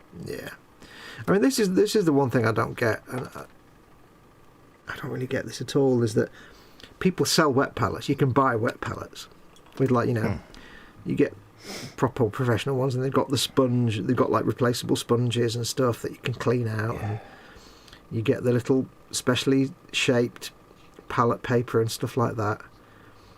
And I don't understand why people buy those when you can make your own and it costs virtually nothing. Yeah. I mean, this one here came from an art shop with them in it, and I removed it all. But I got this as a freebie, so didn't worry me for that. That's the thing. I mean, the plastic tubs are great because they're about the right shape and size, but I've never understood why people buy them. Because what I've found is that my fan has just kicked in for some reason. Let me just see what my computer's doing. So look, what is my computer doing? Streamlabs, Edge. Okay, nothing. Okay. Weird. I assume the stream's still going strong for people. Do let me know. Yeah, I've got it in the other window, mate. Lovely. I tend to keep your stream when I'm not streaming myself. I tend to keep your stream active, mate, just so that if you do fall out, I can let you know. What was I saying? Oh yeah, so yeah, if you with your get yourself a plastic tub, some kitchen roll, and a bit of parchment paper, you've got. You don't need to go and spend 30 quid on a wet palette. Oh no, it's not that. and My one. Oddly enough, though, the absolute perfect plastic container to use, that isn't an actual wet pallet container, the absolute perfect one is if you go to your local Warhammer store or do it online and you get a pack of their tufts. Yeah. Or like, grass type packs, those little flat plastic square things. That's what I use for my wet pallet. It's exactly the right size. It's the perfect shape and size for a wet pallet. Plus you get a load of awesome tufts in the bargain, so I like tufts.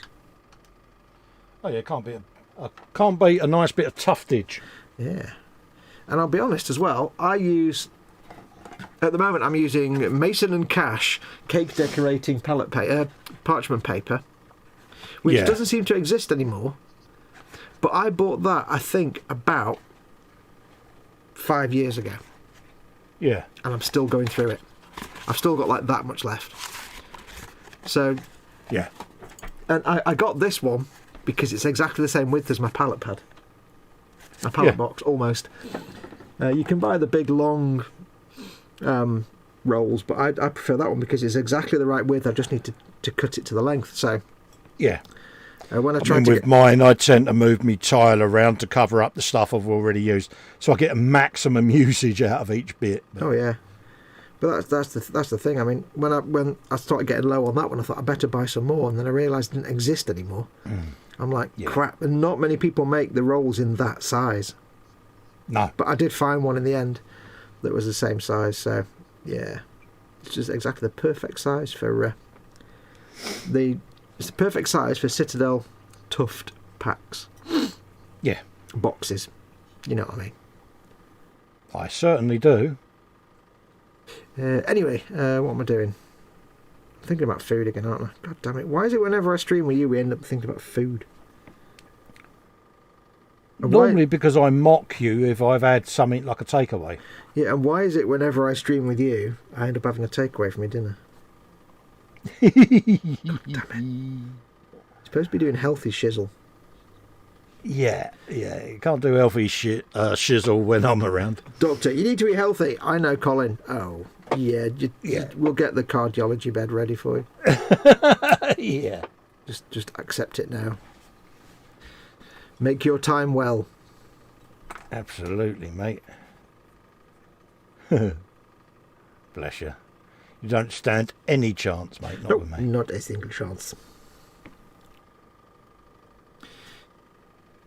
What's this doing now? It's going here like this, you see. I need to hold it like that. And I'm so nervous about having this upside down. Really? I can't afford to break that heavy stubber on the turret because it's resin and it's expensive. And yeah. You don't want to have to go and get another one, do you? Well, it's not so much that, but if it breaks off, there's no way for me to fix it without it looking rubbish. And if I can't fix it, then I've got like half a stubber sticking off or at the mounting point and no stubber. It's like, yeah. You can't disguise that as battle damage either, can you? No. Plus, I'm really proud that I painted the little wooden hand grips and got shading on them and everything, and it's tiny. Yeah. It's quite a slow process, this bit. It's very delicate. You're just teasing the wash to soften the edges of the little blobs and patches. You kind of. Dare I say it though? It's the fun part, isn't it? It is. It's like you take the happy accident of where it pulls up when you apply it carelessly, and then you massage that to look soft edged. Yeah. And it starts to tell a story, and it's just nice. This is for me. This is the creative part of model making. Yeah. Building, there's no creative in it for me. I mean, there is obviously, like you obviously make your own things like that. You've got you get your creative side in there. I can't do that. So, but for me, this is where the storytelling comes in. Yes. I can't tell a story when I'm just painting base colours, and I can't tell a story when I'm building it. So, this is where I get to. No, that's why I tend to leave stuff in base colours for a while, because at that stage I always end up adding more stuff. And then once I've got it out of my system, it's right. I can finish painting it now. But it makes. I mean, even though I don't have that ability to do that kind of building creativity, I actually understand. I can fully understand the idea that, you know, you get the base colours on there, and then that starts to give you ideas then as you're doing things for adding other bits, or it starts to inform where Absolutely. things might go, and it's like, yeah, that makes sense. I can see how that makes sense. It unifies it, because when you have different coloured plastics and some bits in primer I just say, well, sod it, let's just get bits on there, let's put a base colour down, Yeah. and you can then start seeing how it's going to start taking shape. And then if you do add something, it doesn't matter, because you can just base that, blend it in, and then start doing your top paint job on top. So it works for me. It's like in Baneblade, I know I've got bits to add to it still, hence why it's still in its base colours. Yeah, exactly. So, But this is for me where I start to tell a story now. yeah. The grime Well, this around is it. Your this, paint or the- jobs do tell that story, don't they? So, you know. And this is the part where I get to do the thing that I can take pride in. If Blimey, very rare that I ever take pride in my own work, because I'm not like that. But if I ever do, it's only when it gets to this part of the process, when I start to do the shading or the muck or the dirt or what have you. It's only this part of the process where I start to be able to do that.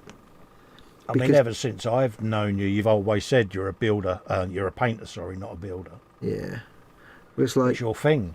yeah, and it's like, you know, like I said, a base colour. There's no, I mean, there's not necessarily talent in applying a base colour, but the skill.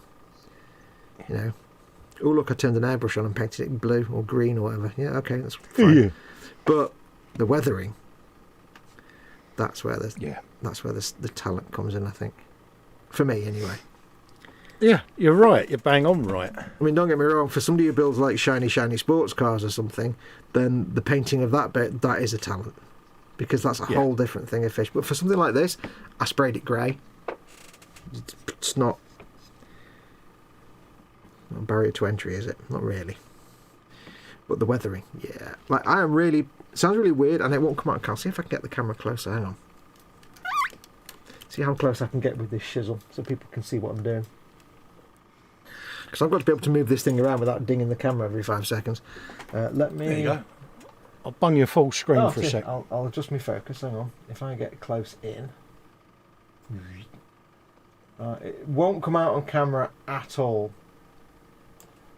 In fact, it doesn't come out on camera at all. But you might get an idea. This bit here, I've just got a little bit. Where am I pointing? This bit here. There's a little bit of like schmutz around that bit of the cupola there. That was just a blob of paint.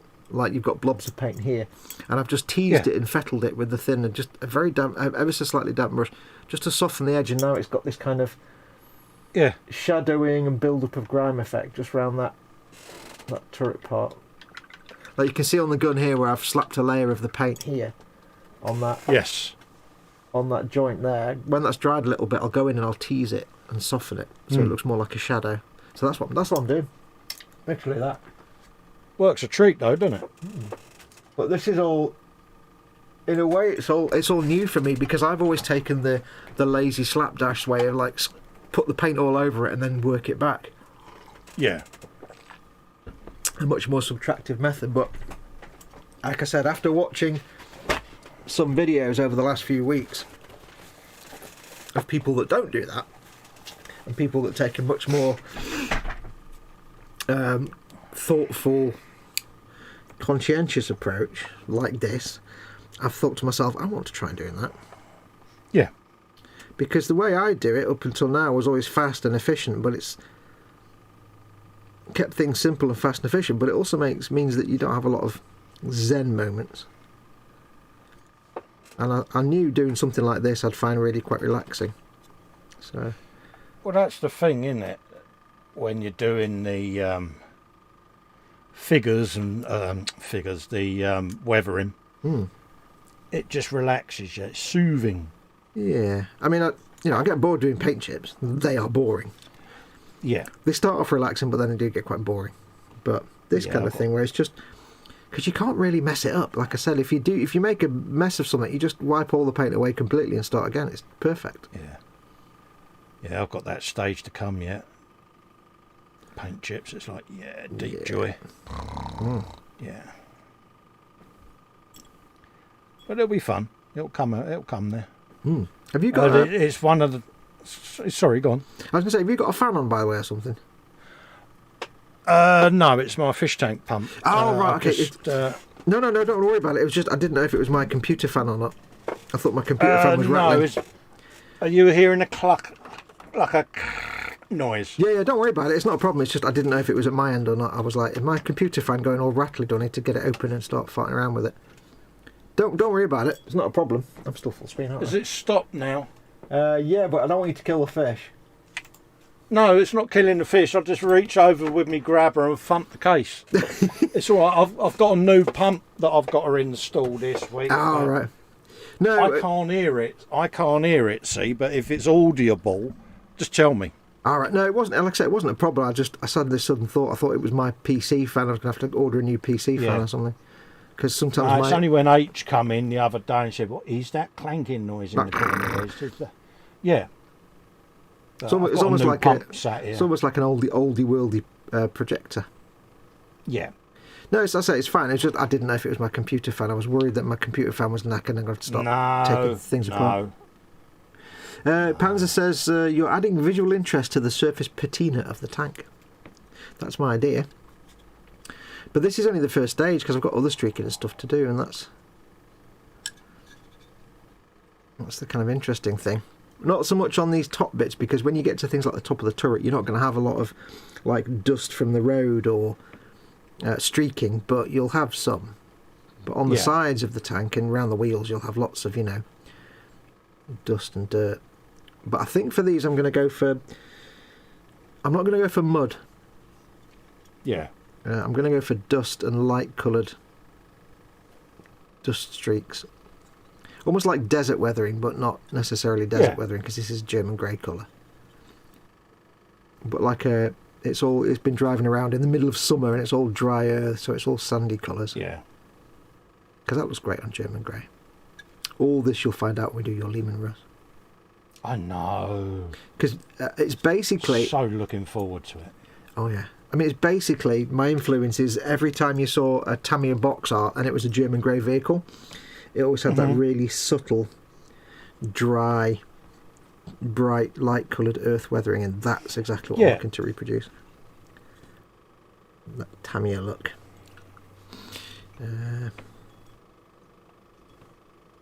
What are you doing? Just painting a dude, just putting the base layer down. Talk us through it, go on.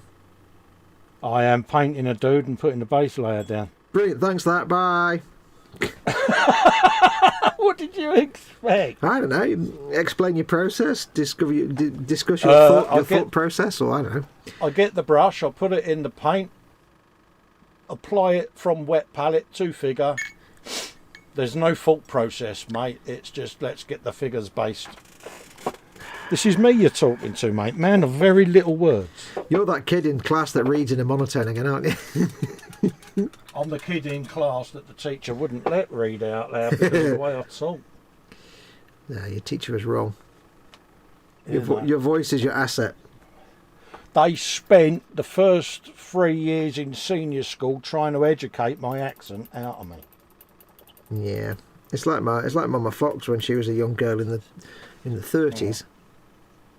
She went to a Catholic school with nuns and everything, and she's left-handed. And he said they spent years trying to beat her left-handedness out of her. Yeah, my brother, he had to wear a belt round his wrist so that he could use his right hand because he was a left hooker. Whereas my boy is left-handed, he never had none of that. But no, they don't do that anymore. Now, isn't it? I mean, this was Catholic school with nuns, so and in the 1930s, so beatings were the norm. Yeah. But so. Yeah, but no, it's just literally getting the base colour down, which I'm using flesh. Flesh, yep. Just to give it a dark green, and then I shall dry brush over it. Ooh, hello. And then, once all that goes, I'll probably put a filter in there. Probably, would it be Reichland Flesh Shade, I do believe. Hello, that other one wasn't a spider pig, that was a spider hog. Yeah. Don't know what colour's wild flesh. Is that the dark green one? Dark green, yeah. You could. Depends on what you want. If you want like, hello, I'll fall out again. Hang on. Let's go back into the stream by pressing the button any minute now. Diddly bong, diddly bong, diddly bong. There we go. There we go. I'm back. And he's back. Yeah, the orcs come in different kind of styles. Sometimes you have the very green style. Sometimes you have the realistic grubby green look. Yeah. So it depends. If you want the sort of the realistic grubby green look, you could use Agrax Earthshade as your wash, and then right. Okay. Yeah. Or if you want the sort of, how can I explain it? The old school looks like some sort of chewy sweet kind of colour. It's all you could use the Colia green shade, which is a green wash, but I don't know. It doesn't look as realistic. Mhm. Then you can go back over with your base colour. Yeah. But not everywhere. You've got to leave all the shade in the recesses and stuff. Yeah, absolutely. And then you go in with your lighter greens to get the highlights smaller and smaller. Yeah. For your edges and stuff. Cool beans. I say we'll go. All these things will be learned when we do our Lehman Russes. Absolutely. All these layering and stuff and things like that. We'll do all of this. It's just picking it up. What fish have you got anyway? Talking about fish from half an hour ago. Got platies, mate. Little platies, but I'm due to get some swordtails and bristlenose pleco. And so. Platies, are they were like the little ones with the frilly, flappy bits? No, they're guppies. Okay, what's a platy? Platies are little tiny fish in different colours. I've got a couple of white ones. I've got a red one, and the others died. Are they? Aww. Are they the little ones that zip about everywhere? Yeah, a bit like a neon tetra. Yeah. They scoot around. Not like Psycho that's in Mike's tank. Yeah. Psycho is not like any other fish though. Psycho is self-aware. No, Psycho is a unique individual fish that is. Yeah, it's got issues. Yeah, we know not to diss Psycho because bad things happen. Yeah, I was going to 3D print a black leather couch and send it up to Dad, get him put in his tank, shove it in there for Psycho. But I had a few die, so I did a massive water change and all of that. But they're all right doing their thing. I had a few die. So I took the electrical contacts out of the water. But they're all right. Like I say, it's just something to look at in the tank, isn't it? And it's kind of handy. You get all these fish. Well, you've got a fish tank. You might as well put something in it. Yeah, absolutely. Something to put in the fish tank you already happen to have. Yeah, I think there's about 200 million snails in there at the moment. Oh, snails are brilliant. I find they're addictive to watch. They're funny little creatures. They just poodle about. They're great.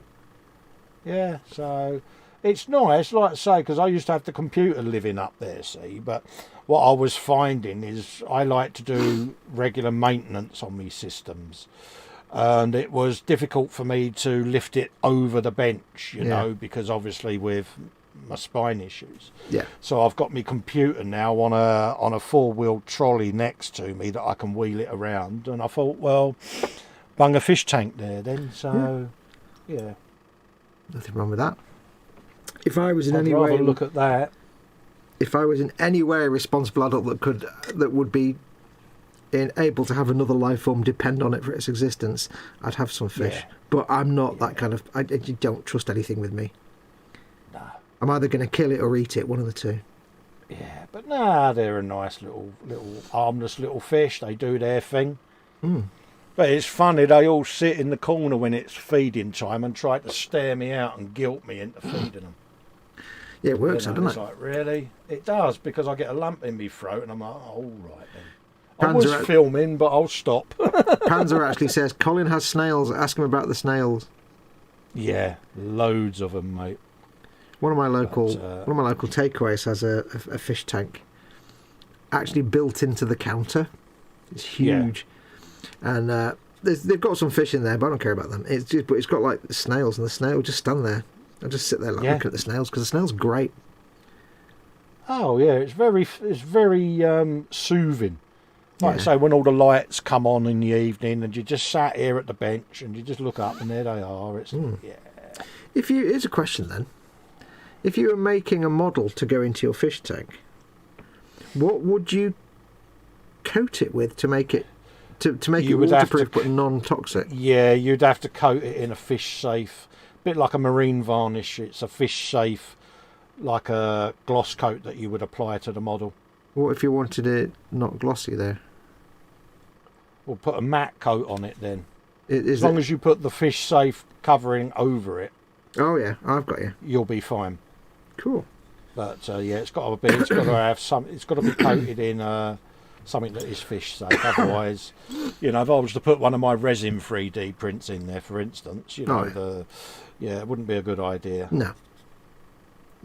But I tend to say all my ornaments are bought anyway. I've got a Titanic in there, Skull Cave, volcano, and The skull cave's kind of de rigueur though, isn't it? Yeah, you have to have a skull cave in a fish tank. yeah, but it just Sunken gives pirate shit, absolutely, it's a contractual obligation. Yeah, it gives the fish something to explore. And they're in there all the time at the end of the day, so you've got to try and make it, little nooks and crannies for them to go and hide in, or go and lay their eggs in, or live young, as mine are. They give birth to live young. So. Cool. Did you ever watch that little BBC documentary they did? It was a one-off, where the guy actually had an octopus for a year. Oh, I'd love an octopus. The guy was a marine biologist. Yeah. And what he did was he got this massive tank in his house, and he got an octopus. It was a specific kind of octopus that's quite intelligent. And he said what he did was they wanted to study how it interacts with other things and how intelligent are they and what do they need. Yeah. He wasn't looking at do they make good pets or anything like that. But what they did was they put a thing in its tank so that if it wanted attention or it needed something, it could pull this little thing and it would make a bell go off. Make like a buzzer sound. And it could do it whenever it wanted. Oh. And it started off just things like, it wanted food or whatever. But he said by the end of the year, because he only had it for a year, he said by the end of the year it got to the point where it was bored. So it would just ring the bell when there was no one around. He said it wouldn't ring the bell. Just to get attention. Well, he's like, when it was during the day and you say me or my daughter was in the room and we're watching telly or something, and it would only ever ring the bell for food. But at night when we go to bed, it would ring the bell all the damn time because it was alone and didn't want to be on its own. And it would if you played with it for like 5 or 10 minutes, it would go back happy and you wouldn't hear again for another hour or two. But if you came downstairs and waved at it and walked upstairs, it'd ring the bell again until you actually interacted with it. Oh, It was amazing. And I was like, I never want an octopus, but I really want an octopus. yeah.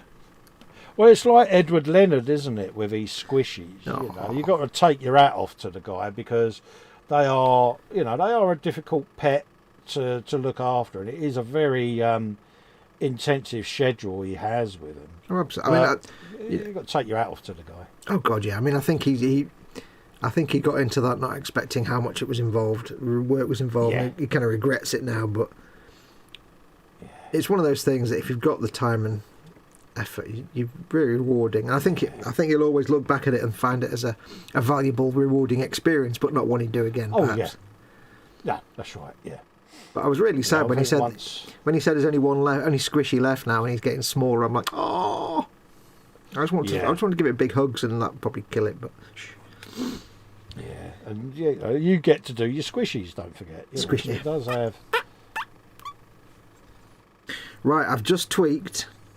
Remember that bit I showed a minute ago where we had the strips of paint here? I don't know if it's in focus, but I've just tweaked them. Might be a bit shiny because they're still damp, but I've just fettled them a little bit. Yeah. With an ever so slightly damp brush, just fettled the edges, and now they're all faded and blended. So you've got grimy. On camera, it looks like a grimy strip, but it's not. It fades out. It's like a nice soft edge. So it's just a case of literally feathering the edge like that, just gently doing a bit of that. Yeah. And blending it Comes away. up well though, doesn't it? Yeah, and that way you get rid of these hard edges. Sometimes you want a hard edge, but now it just looks like a greasy, grimy sort of ring around the edge there, which is what I was after. It's exactly what I was looking for. You wanted a greasy, slimy ring. Yeah, I've realised what I said when I said that. And where's Jamie when you need him? Yeah, notice I just didn't let you get away with that. No. Right, so while that's dry, I've got another bit drying, so let me go and have a quick bit of a chat, Dolly, while my paint's drying for... Let's have a look. La la la la la la la la la. What we got up to? Blue Thunder was some sort of French alutette, says EC Idaho, I think. And it was just a crappy helicopter. Hey, we've started off a good, healthy debate, though, haven't we, today with this? Yes, the healthy debate. Blue Thunder was crap and Airwolf was awesome. That's a good debate. That I feel my point has been won. Well, yeah, but the thing is that the argument doesn't work because if you start a debate, here's how the entire debate will go. Welcome to the first international Blue Thunder versus Airwolf debate. I'm Robert Robinson, ding, and the next word. And let's find out which. So we're going to start with, on this side we have Foxx from Model Making Guru, who will argue in favour of Airwolf. On this side we have another who will argue in favour of Blue Thunder. Now, each, as per presidential election rules, each member can speak for 2 minutes and then must stop and can take questions for each question. We shall start, ding, we shall start with Foxx. Foxx, please avail us of your logic as to which is better, Airwolf or Blue Thunder. And away you go. And I'd be like, Ernest Borgnine was in Airwolf. Ding! And this concludes the debate for tonight. Thank you for watching. Come in next week. Bye-bye. There you go, done. That's it. That's every Blue Thunder Airwolf argument ever in one sentence. Done. There's nothing that you... It's Ernest Borgnine was in it. Your argument is invalid. There's no point you can get around that. There's no way to get around it. You just can't. It's like saying, you know... I don't know what the equivalent of like A-Team would be if it was like an A-Team versus something else, but you just say Mr. T was in the A-Team, end of. You can't get around that. Yeah. Yeah, that's the thing, isn't it? I don't know what the equivalent... There isn't like a competitor to the A-Team, but, you know. No, anyway, there wasn't. Yeah. Anyway. Adeptus Latrina says, SWAT Cats was the best show because Kitty's in a fighter jet. I think you're a bit younger than us. Yeah. Don't know what that is. Adeptus says, I'm a little butthurt about the besmirched comments about a Cobra attack helicopter.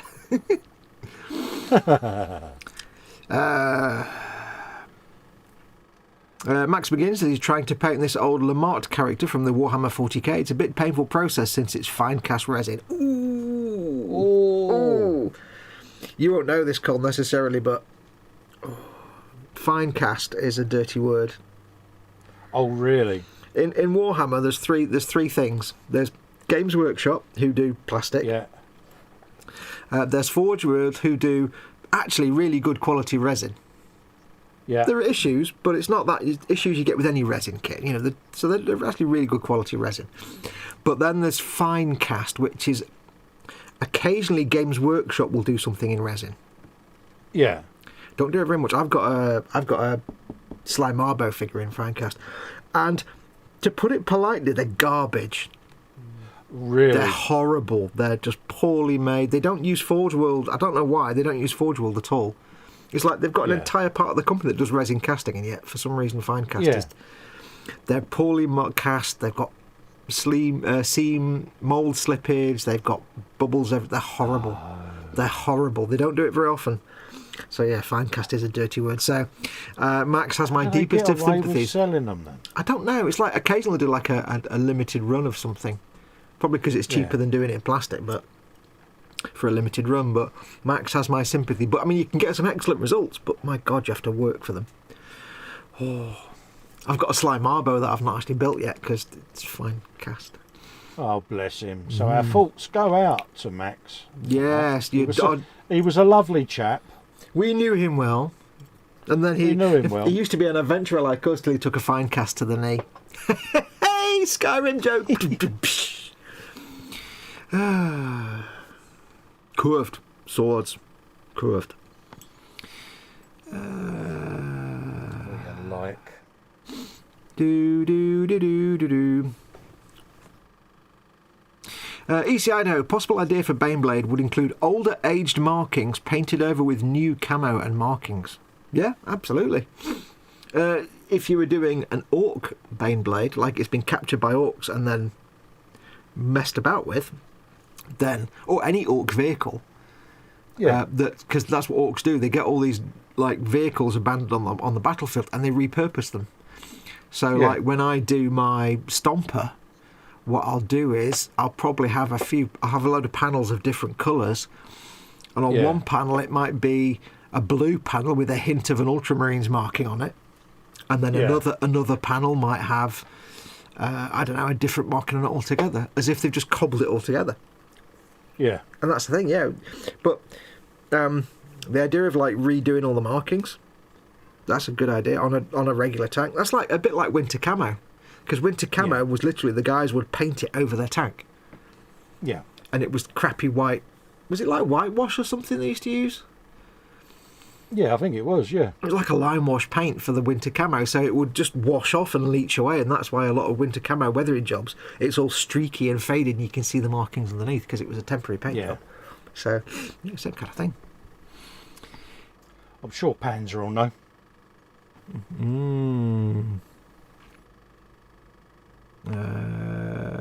Adeptus is saying that the thing with cats and planes was 93 and 94. I've been working for 4 years. I'm not a young man. No. Colin had a job for 35 years by that point. And Dad had already retired by that point. So Adeptus was like 9 years old. Wow. I've been out of school for 4 years. Probably got boots older than Adeptus then. I've got... Yeah. Then again, I've got a suit older than both of us, so... Yeah. In fact, I've... 60... I've got an 85-year-old greatcoat. Wow. Oh, good man. It's unfortunately kind of knackered now. It's been hung up for years. It's covered in dust. And you can still see the tailor's note on the inside, though. So you've got that coat hanger bulge on the back where it's just been hung on the hook. Yeah, no. Thankfully, it's been given good coat hangers, but it's got the handwritten label on the inside from the tailor with like the. Nice. It's like you can see where the tailor has written, because it's handmade, the person's name and phone number on the inside label to know whose coat it was. Oh wow! So it's like Bob Smith and then this little phone number from like 1943. Yeah. Because it's a Royal Naval Reserve greatcoat, and he's obviously had some adjustments and stuff done to it, so he's had it adjusted or something. I usually buy Army Painter Tufts, says Adeptus. I would recommend at least once in your life. Where's my wet palette? Get your Sen, a Citadel pack of Tufts or something, because you get this little plastic tub. It comes in this plastic tub, and it's perfect as a wet palette because it's not too deep. Like a little sandwich tub is too deep. You're fishing around for stuff, but it's great. And plus, their tufts are adorable. So you can never have too many tufts. So I do recommend at least once in your life, if you use a wet palette, at least once get a Games Workshop Tufts pack, because you get that plastic tub. Brilliant. Darren Edmonds is in. Says hello everyone. Welcome, Darren. Hello, Darren. Max McGinn, be right back. I'm going to make a stuffed crust meat feast pizza with a few chips. Ooh. Oh, good shout. Graham McRobert might have beans on toast tonight, so might be some parpage bombs going off. Oh, yes. Good man. Now, what about cheese and beans on toast? Would that be a thing? Yeah, I'm sure that can be done. Of course, yeah, that would be serious parpage, wouldn't it? Beans on toast. That's what I like about the winter. You get to have stew and dumplings again. Oh, yeah. Max says to Candygram, Jeff, there's a great Scottish quote for farting. Where'er ye be, let your wind gang free. Which translates to English, wherever you be, let the wind blow free. Absolutely. Oh, yeah. Panzer says, be it church or in the chapel, dinna forget... Oh, I'll do it again. But be it church or in the chapel, dinna forget to let it rattle. Do you need a translation? No, I'm married to a Scot. Oh, yeah, I forgot that bit. The air ye breathe, let your wind gan free. Yep. I love my Scottish accent that everybody in the world hates. I think it's brilliant. My dad never told me it was bad, and he was from Glasgow, so therefore I take no criticism. We're in Ballyheed. When these two presenters come back for the chat, they're in for a surprise, says Mac. You're adding visual in... Oh, we've done that one. Time to go, guys. Dinner won't cook itself. Catch you later on, says Mac. Take care, Mac. See you later, Mac. Mine, there you go, buddy. It's... Candygram says it's a poem called Tia Fart, the parody of To a Mouse. So it's called To a Fart. Ode Tia Fart. Darren Edmonds says, I have marine fish and corals. Fish keeping is easy if you remember the golden rule. You don't look after your fish, you look after the water. Absolutely. That's key. Candygram, you need to put the poem To a Fart in the chat now so I can read it out. Don't actually do that because it's probably really long. If it's like 3 lines, it's fine, but if it's long. Panzer says, greasy slimy ring, are we back to werewolf again? No, that was a bit desperate, that. Blue Thunder was a gazelle, Airwolf Bell 222. So hi everybody, says Speedy Curate. Well, gazelles are rubbish, so that's probably why it was Blue Thunder was a gazelle. Speedy. Graham McRobert, it's filmed around Ayr in my hometown. Wait, what's filmed in Ayr? What's filmed around your hometown? I've missed something in the conversation there. The Bobbins is in. I am now here, been putting up a new curtain rail for my mum. Hello, Bobbins' mum. Oh, good on you. Hello, Bobbins. How you doing, mate? I'm up to date with chat. I shall get some work done. My paint will have dried a bit now. Let us continue with the fettlage. Such a slow process. Absolutely, because we've got the Ork Stomper buddy build to do yet, haven't we? Yep. Me, thee and father. Absolutely. When are we going to do that? We're going to do that like on a Friday slot or a Warhammer Sunday slot? No idea, mate.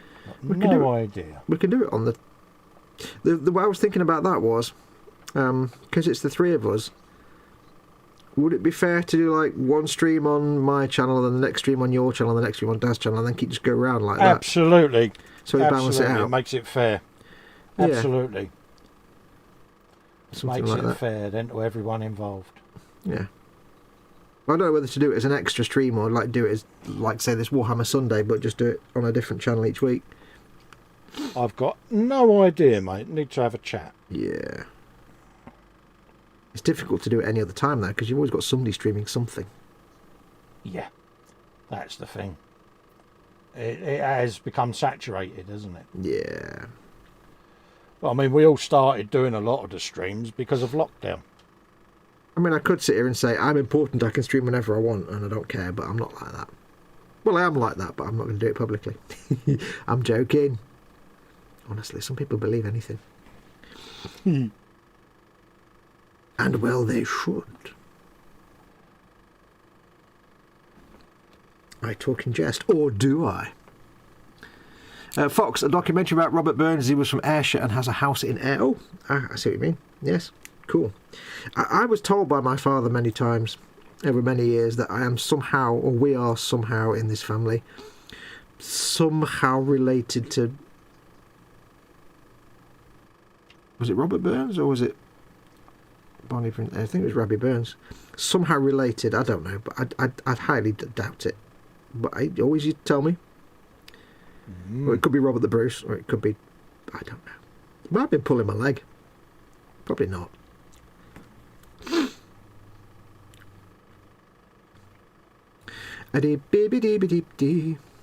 On a genetic level, everyone is related to Robbie Burns. Oh, what some gift the gifty gives. See yourselves as others see us. That's not quite right, I know. I know my accent's terrible, but I don't care. It's better than some people's accent.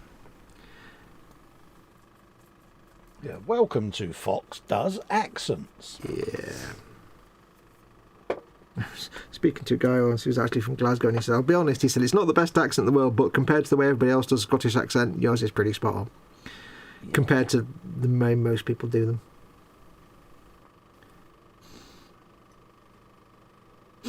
Every time I do it, I can hear my father oscillating wildly in his biological hazard container. Because we still haven't sprinkled him anywhere yet. He's been sat down there on the shelf for 20 years. Oh, bless him. Yeah. Do. Okay, I think that's that bit done. Not happy with this thing here, but I'll live.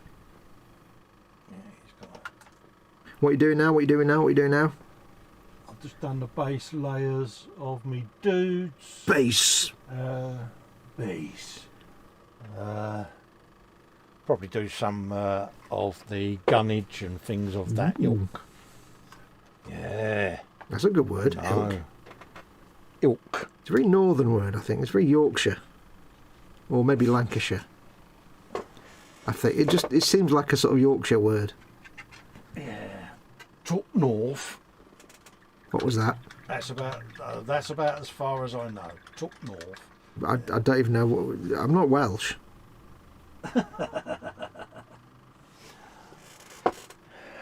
So you can't just Mate, put anything north of the M25, mate. I don't know. It's just like the handy guide for is it just means the. Yeah. So you can't say tup north because that's the up north, which makes no sense. Well, I don't bloody know. It means it means the or to. So I'm going to London. You're getting all grammar police on me Or pass again. us to remote. Oh, even then that's probably overpronouncing it. I am. I'm teaching you. A lot of people think you just put tut in front of everything, and that sounds northern, but it doesn't. Is that Mrs. H I can hear in the background? It's a couple of kids outside on the green. Is it? Yeah. Oh. What are they stealing? Yeah, I mean, what are they doing? Yeah. They're just doing their thing, you know what kids do, I suppose. Yeah, what are they stealing? So on a genetic level, is there a little bit of your DNA that's sitting there going, shout them to get off the grass, shout them to get off the grass, because we're getting old? Has that kicked in yet? No. No, it will. No, don't worry me at all, mate. At the end of the day, as long as they're not nicking stuff, do what they like. Can't Yeah, they? but that's because you'll get to that age where it'll be like, get off my lawn, oh, get off the grass. Oh, you'll get there, you'll get there. I tend to look at it as, we was all kids once ourselves, and were we angels? Not really. So. No, you don't understand. You'll hit the age where it becomes a genetic imperative. Yeah, I'm not wearing beige yet, so Yeah, you normally that's the age it kicks in, isn't it? You've not got there yet, but you will. It will happen. Gadget knows that this will happen to you. What's chat doing? Mr. M. Robert, he worked and died in Dumfries and Galloway, says Panzer Koenig. Oh. Graham says, that's true, Panzer. We have not heard the Arnie accent in too long, says Bobbins. I've not had anything to say. It needs to come about. If I try and force it, it doesn't work, but if it just comes about naturally, then it happens. Yeah, the Arnie ones normally when we're really gooning around, wouldn't it? I mean... It's best occurring when a quote is relevant. Yeah. Like, you know, if there's somebody's got no choice about something, and then you can do the "I've got news for you, there is no bathroom" or something like the quote's got to fit the conversation.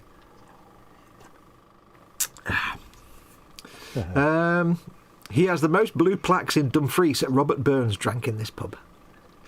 Really? Why is there a Tam O'Shanter pub in Ayr and the oldest pub in the town where he drank? And then Panzer says, every Scottish town now has a pub called Tam O'Shanter, like every fifth pub in England is called the Red Lion. Oh, yeah. Although, to be fair, the Red Lion is a very sort of southern, middle-class, Midsummer Murders kind of pub, country pub. Name.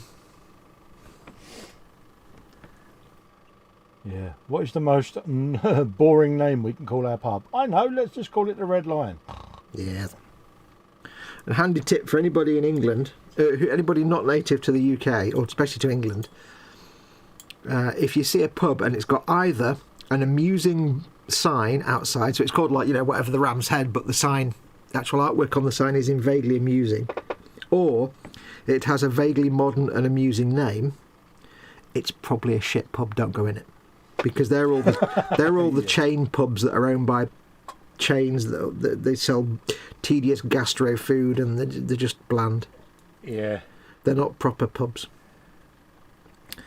If a pub's called, like, the Ram's Head, and it's just got a picture of a ram on it, then it's a country pub. You're fine. It's got proper beer and normal people. If it's called the Ram's Head, and there's one in where is it? I can't remember. There's one near to me. It's not called the Ram's Head. I won't give the name out. I don't want to geographically locate myself. But there is a pub with a normal pub name, but the artwork on the sign is supposed to be funny, but it's not. And when you go inside, it's just a cheesy, loud jukebox chain pub with bland food, and you're like, yeah, I'm walking back out the door again. You're just a lagerfest. Live sports on a Saturday. 700-inch screen for your Sky Sports. Bye. Walking back out again. So there's a handy guide for non-UK residents. If it's got an amusing name or an amusing picture, don't go in it. If you want a proper English pub or Scottish pub or Irish pub or whatever. Or that infamous sign, Sky Sports now installed. Yeah, if anything on the signage mentions sports or live sports or any sports, just walk away.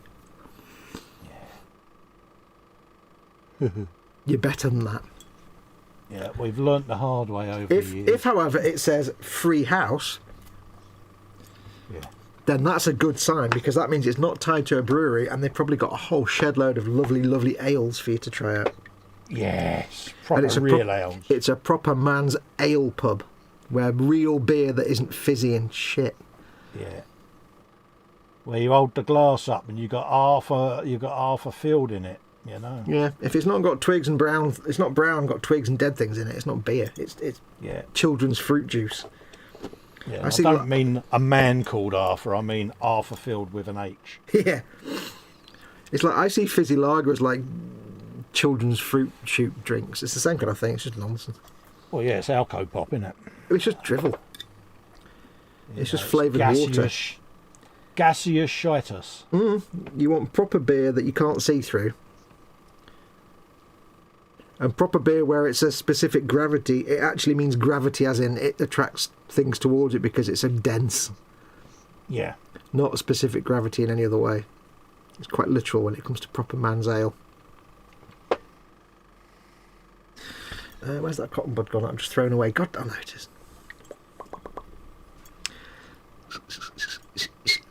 Right. But is that a sign that we're getting old? Because we, I mean, I may have had the odd glass of gaseous bilge when I was a youngster. But... Oh yeah, we've all started off with the fizzy lager crap when we were younger because we didn't know it. It was only in my 20s that I discovered actual, proper grown-up ale beer. Yeah. And I was like, wow, what have I been drinking for the last 20 years? Well, not literally 20 years, because I've been drinking from birth, which would be bad. What have I been drinking all these years? This is absolute garbage. This is the best thing ever. So, yeah. I wasn't born appreciating ale. I grew into it. No. But yes, you are right. It's only by doing something that you learn that you shouldn't be doing it. Absolutely. You sit there and you think, what is that stuff? Bloody hell, was my it uncle who said, call that beer, this is beer, have a swig of that. And it was, ooh, I like that. Yeah, because it's smooth and it's round and earthy and it's just nice. And, Yeah. And trust me, anybody out there who wants to try a nice, proper ale, the best thing you can do is go in at the deep end and get yourself a proper stout. Yeah. What the Scots would call a pint of heavy, I think, is a stout. Yeah. But I would recommend strongly, if you're able to, they may not sell it internationally, but if you could go to the Dunham Brewery website and get yourself a pack of Dunham Milk Stout. Oh! Yeah. Although, sometimes it does turn up in the bottle fizzy. Occasionally. Yeah. I don't know if it's in a brewing process, maybe it's gone off a little bit and they get a fizzy bottle, but it's still nice. But Dunham Milk, Dunham, Dunham Milk Stout is the nicest ale you'll ever drink. Ever. Yeah. My mum still has her can of stout. Yeah. And don't even mention things like Boddingtons and stuff, because that's just dross. Yeah. Boddingtons is not ale. Boddingtons is flat lager. proper ale. Proper ale in a flagon. Oh yeah. It's the kind of ale is the kind of drink that counts as a meal. Yeah. It counts as a solid. He's on a liquid diet. No, I like ale. Oh. Yeah. Hugh Gordon's in. Evening, Foxx, Colin, all in chat. Late to the show. Have I missed much? Nothing at all. Nothing of any been note. killing time until he got here, mate. Yeah. The Arnie accent usually results in Colin falling out of his chair. It did when it was new. I think once you've heard it, it's not as funny. If I ever ran that modcast was so funny. Oh yeah. Panzer says, if I ever ran a pub, it would be called the Flashing Ferret, and the sign will be a shifty-looking ferret looking over his shoulder with an open Mac. Flashing. That's a bit like the Winking Skeever in Skyrim. Yeah. The best pub names was the Slaughtered Lamb. Stay on the path, boys. I don't get that. American Werewolf in London. Oh, the back of my brain was going American Werewolf in London, but I've not seen it since I was like 12. So. There's a little memory in the back of my mind when it says stay on the path. I'm like, yeah. Murphy's nom nom like Guinness. See, Murphy's is quite nice, but it's. See, even Guinness is like a bit of a girly ale. See, Guinness and Boddingtons and Murphy's are like. It's like lager drinkers ale. Yeah. As opposed to proper man's ale. I think. It's one of those, isn't it? Because everyone's drinking that, whereas real ale drinkers like to be different. Don't You tend not to find Guinness well, you might find Guinness, but you tend not to find Murphy's or Boddingtons in an ale pub, in a real ale pub. Yeah. Because like Camera, the campaign for real ale, they don't really recognise, I think, Boddingtons and Guinness. There's a few pubs local to me. There is one that's a free house, and it is 100% an ale pub. You cannot buy lager. You cannot buy anything fizzy in terms of beer. And they don't sell Murphy's or Guinness or Boddingtons or... What's the other one? There's another one. Boddingtons is kind of Bilgewater anyway, but... Yeah, John Smith's Yorkshire Bitter, wasn't it? Yeah, John Smith's, that's bitter. It's not. It's still not an ale, really. It's just like they're just like flat. They're like flat lagers, really. Yeah. But yeah, and it's like Murphy's around here. Around Manchester, Murphy's is a student beer. Yeah. I was introduced to Murphy's. My first introduction to ales was things like Murphy's and Boddingtons and Guinness and stuff. Yeah. And don't get me wrong, I really like Murphy's and I really like Guinness, but they're not ales, not really. But if you go into a fizzy lager pub, but if you've got no choice and you have to go in a fizzy lager pub, and all they've got is maybe Guinness or Murphy's, at least it's a semi-friendly port in a storm. Yeah. You'd always get someone in a real ale pub go up to the bar and ask for a pint of lager, wouldn't you? And the barman would go, "You're not a real drinker, are you?" They'd just look at him and be like, "You what, son?" Yeah, having a laugh. It's like, got a pint of lager. If you go out that door... Yeah, that was literally what used to happen, yeah. If you go through that door over there, the one that takes you onto the street, and then just keep going... Yeah. I recommend a nice bottle of Glenfiddich 12-year-old. Quicker results than ale or beer, says Hugh. Yeah, but I don't drink to get drunk. I drink beer to just have a beer and be if I'm with people, it's to be social. If I'm by myself, it's just because I fancy a beer with my dinner, and then I can savour it throughout the course of the evening. I'm not interested in getting... I never like getting drunk.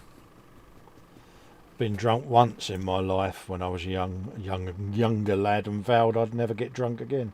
Yeah. I mean, it's a weird thing. I woke up in the middle of a wheelie bin in the middle of a large interchange in London. Yeah, that sounded badly for some people.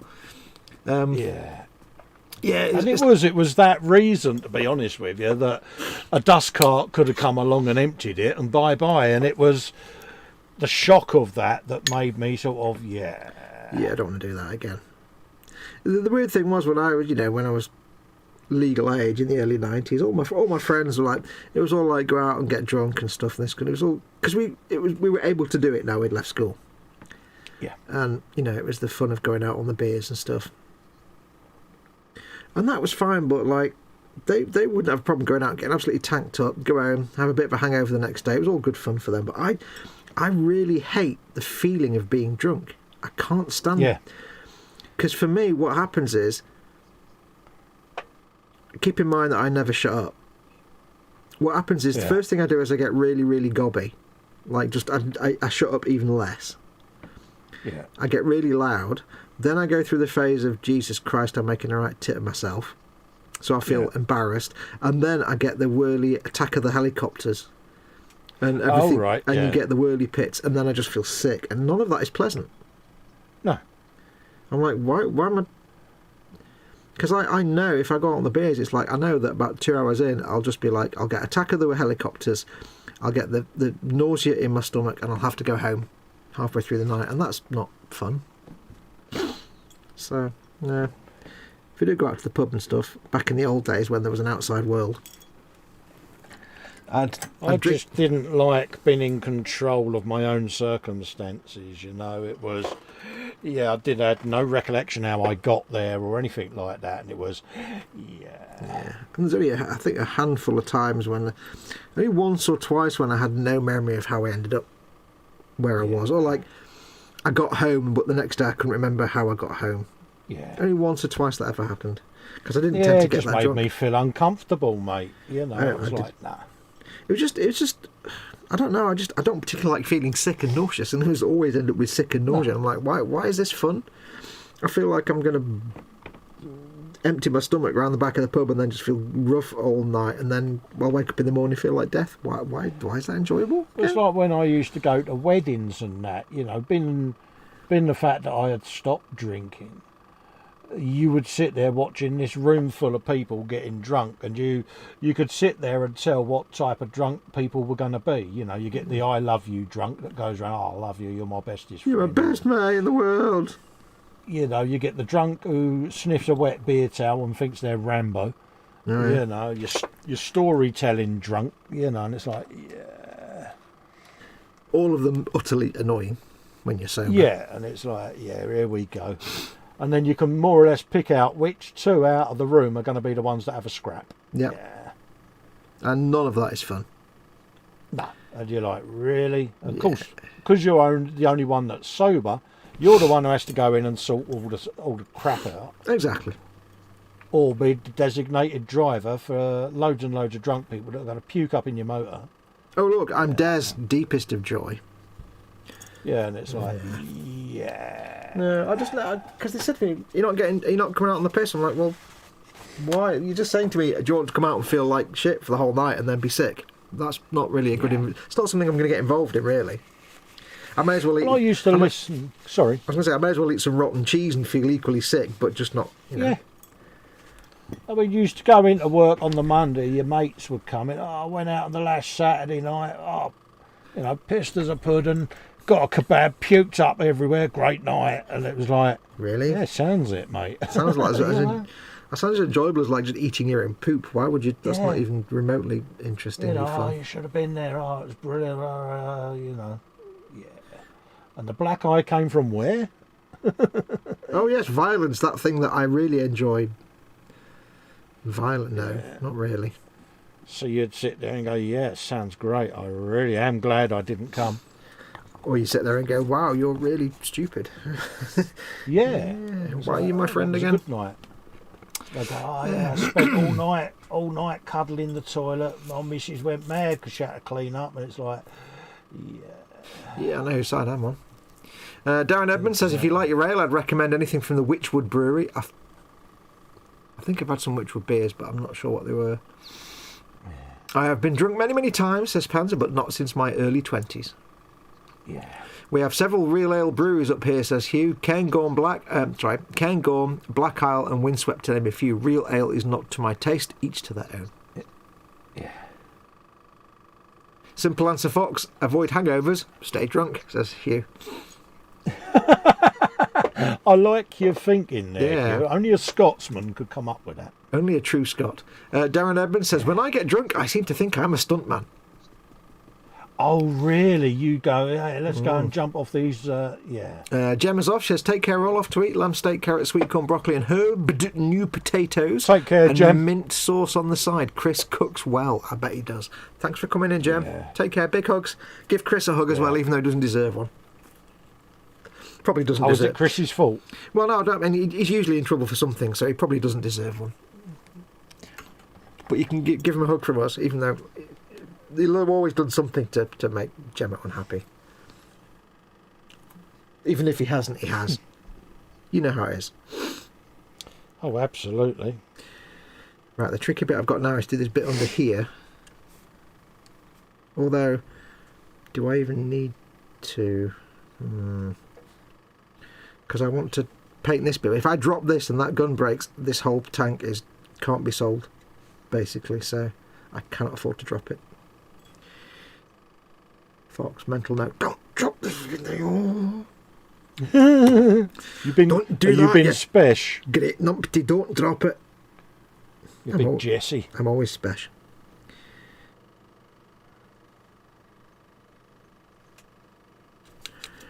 Drop that and I'll flip your beak.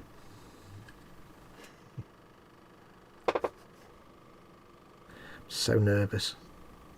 I can't, Why? because I can't afford to break that gun. But I've got Yeah. I've got to handle it really gingerly. Do you kind of think, oh, I wish I had put that on later, or... Well, no, not so much that. It's just I know what I'm going to be asking for this tank when it's finished, all roughly. So, really can't afford to break that gun. No. Then I'll have all the shitting kittens for 2 weeks when I ship it somewhere. That it gets there without the gun being broken. Yeah, that's the thing, isn't it? When you've done one of these builds, is you become reliant on the courier stroke shipper to get it there in one piece. And Well, I know in future going forward, all the cupolas with guns on, they do not get glued to the turret. Like that one's not glued Yeah. in with the dude in it. yeah, Because I can just plug that in there, you see.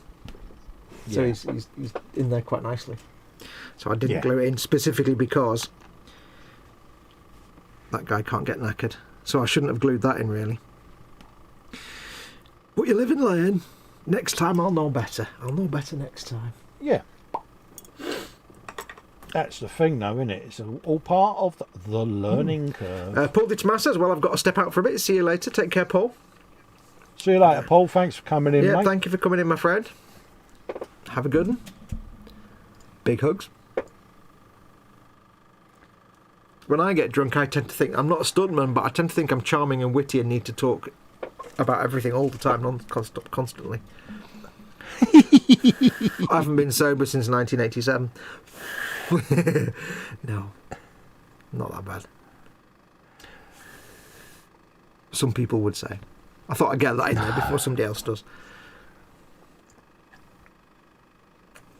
No, it's just something I never felt comfortable being drunk. Yeah, For me, it was just wholly unpleasant. I just didn't enjoy it. It was like yeah. horrible. I don't want to involuntarily feel sick and nauseous, and then in occasions actually be sick. Why is this fun again? Remind me. Yeah. I could. It's like when you go on some of them fairground rides that you get off feeling a bit queasy, and I'm like, why did I do that? I don't want to feel queasy. Yeah. I remember. Yeah, why did I just do that to my body? What was it? I did. There was one ride I did once. I can't remember what it was now. It was some ride at Alton Towers. I can't remember what it was. Many years ago. And I went on it. Wasn't the Ramesses one, was it? No, I don't. It might have been the. I can't remember what it was. It wasn't one of the roller coasters, but I went on something, and I came off it sick as a dog. Yeah. Like really, like. I didn't like that. Yeah. But then that ruined the next hour because I just felt sick as a dog for the next hour, and it's Yeah. like Yeah. I couldn't go on anything. I couldn't eat anything, and I was. If you've ever been to Alton Towers, there's a gold. We have in my group of friends. There's a golden rule. We always have the rules. We always have the competition, the hot dog and the donut eating contests. I don't know if they still do them, but back in the day, they used to make these little hot dogs, and they used to Yeah. have every now and then you go past a donut stand, and it would basically poop the donuts out of this tube. Yeah. It'd poop the stuff out into the fat, into the oil, and they were the nicest donuts because they were really thin and crispy, but they were like fresh cut. Yeah. And we had to have competitions to eat as many of them as possible and stuff like that. But You know, you go on a That ride. sounds. You go on a ride that makes you feel sick. It's gone. Forget it. Yeah, sounds like a good competition. That. Oh yeah, it was either donuts or hot dogs. We wouldn't do both because that would just be obscene. But whoever ate the least had to go on the pathetic swans. Ah. And if you don't know Alton Towers, it's basically a fairground type thing, an amusement park. The pathetic swans is basically a large boating pool with these like 2-seat boats that go round it on a track, but they're shaped like giant swans, and they go around really slowly, and it takes like 20 minutes, and it's just a flat boating pond. It's nothing. It's just for couples and old people and small children to not be scared of anything. Yeah. And it's like it takes like 20 minutes. So whoever came last had to go on the pathetic swans, and then everybody else just bugger off and go on like the corkscrew and stuff. And you'd be sat there going, oh. Yeah, oh, I've got to sit on here. And Oh, it was your the mates are mocking you. It was the teacups that made me sick. Oh, really? That's was- surprising. It was the teacups because they spin round ridiculously, and when we do it, we used to make them spin like we're going out of orbit. Yeah.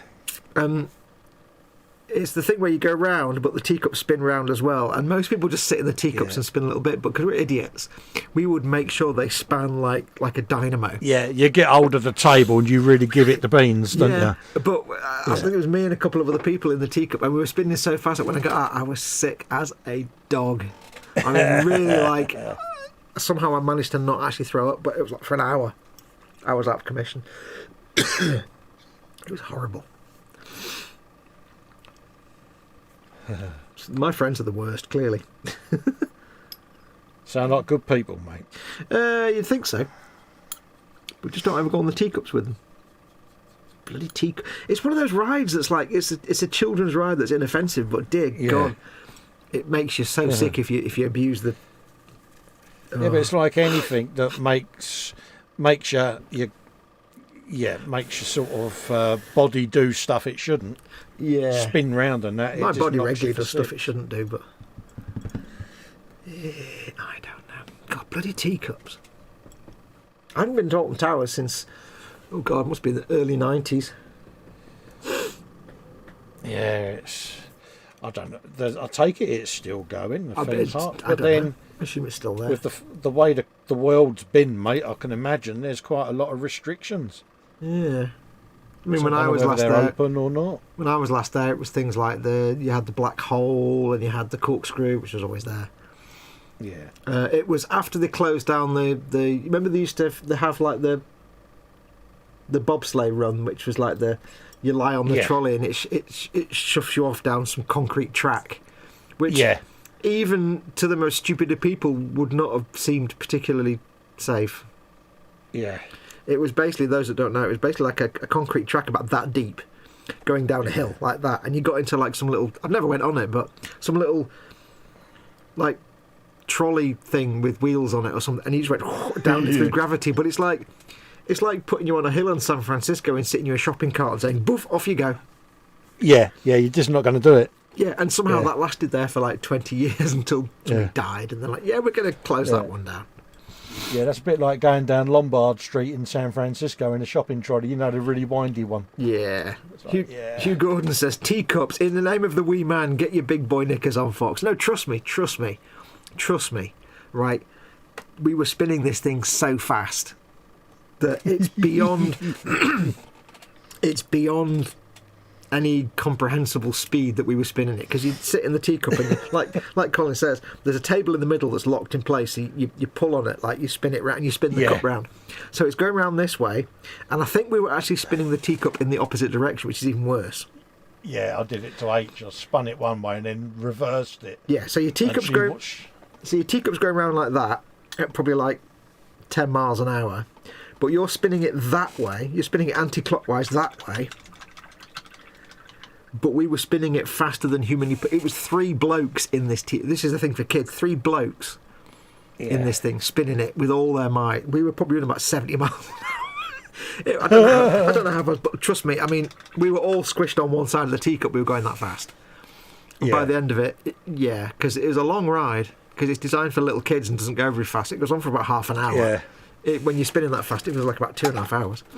Yeah. The old Cyclone twist used to be a bit like that, didn't it? The one with the 3 arms and the 4 basically buggies Like on an it. You know, yeah, it was that used to be another one. I think it was an octopus at Octars, wasn't it? It was like an octopus thing. Yeah.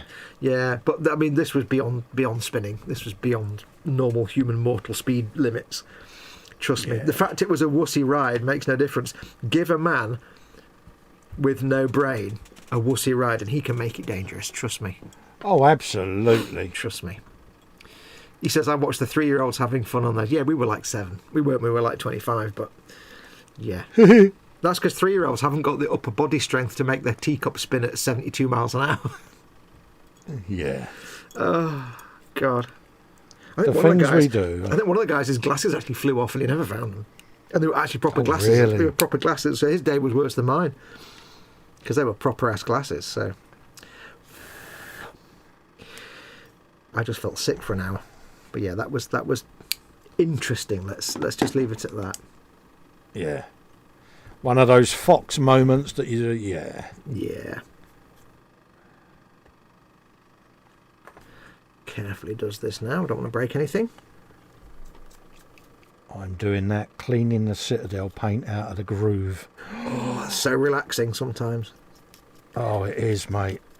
You got like a little cocktail. You know what I found great for that? A little, Spudger. yeah, what, little metal dental tool spudgers? Yeah, Spudger. That Yeah. one. Let's have a look. Hang on, I've got my wrong lenses on.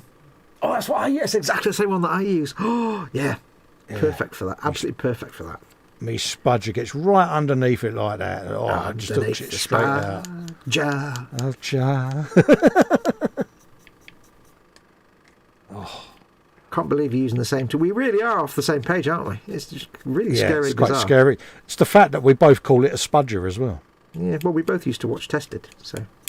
Yeah. It's just like, oh, You know, in the days when Will was on Tested, and it was good. yes. Underneath the yard. Underneath the cheers. Cheers. A bit fast there for me, old young man. I know. I was was getting on. ahead of the game, mate. I was Sorry, going dude. slowly. Yeah, Right, well, you was that's- going for the more laboured Medolic one, wasn't you? Medolic. I know. Medolic. I don't even know what that means, but I like it. Nor do I. And you made I've it got up. no idea. I have, yeah. It's one of those festerisms. Festa's word of the day. What's the word today? I don't know. He makes it up every time. Oh, brilliant. Absolutely. There you go. Oh, look at that. All off in one piece, Foxx. Oh, that's just like that's like peeling an orange in one go. It's Oh, mate. rare yet If in doubt. incredibly satisfying. Get yourself a Spudger, folks. I remember when. No, I'm going to apologise because I can't remember who it was that sent me all those Citadel paints. Somebody very kindly sent me a shed load of paints. And some of them were quite crusty. And a lot of mine were crusty, so I decided I'll just go through all my Citadel paints and all these new ones and I'll clean them all out. And it took me about 3 hours, but you know what? It was so satisfying. Yeah.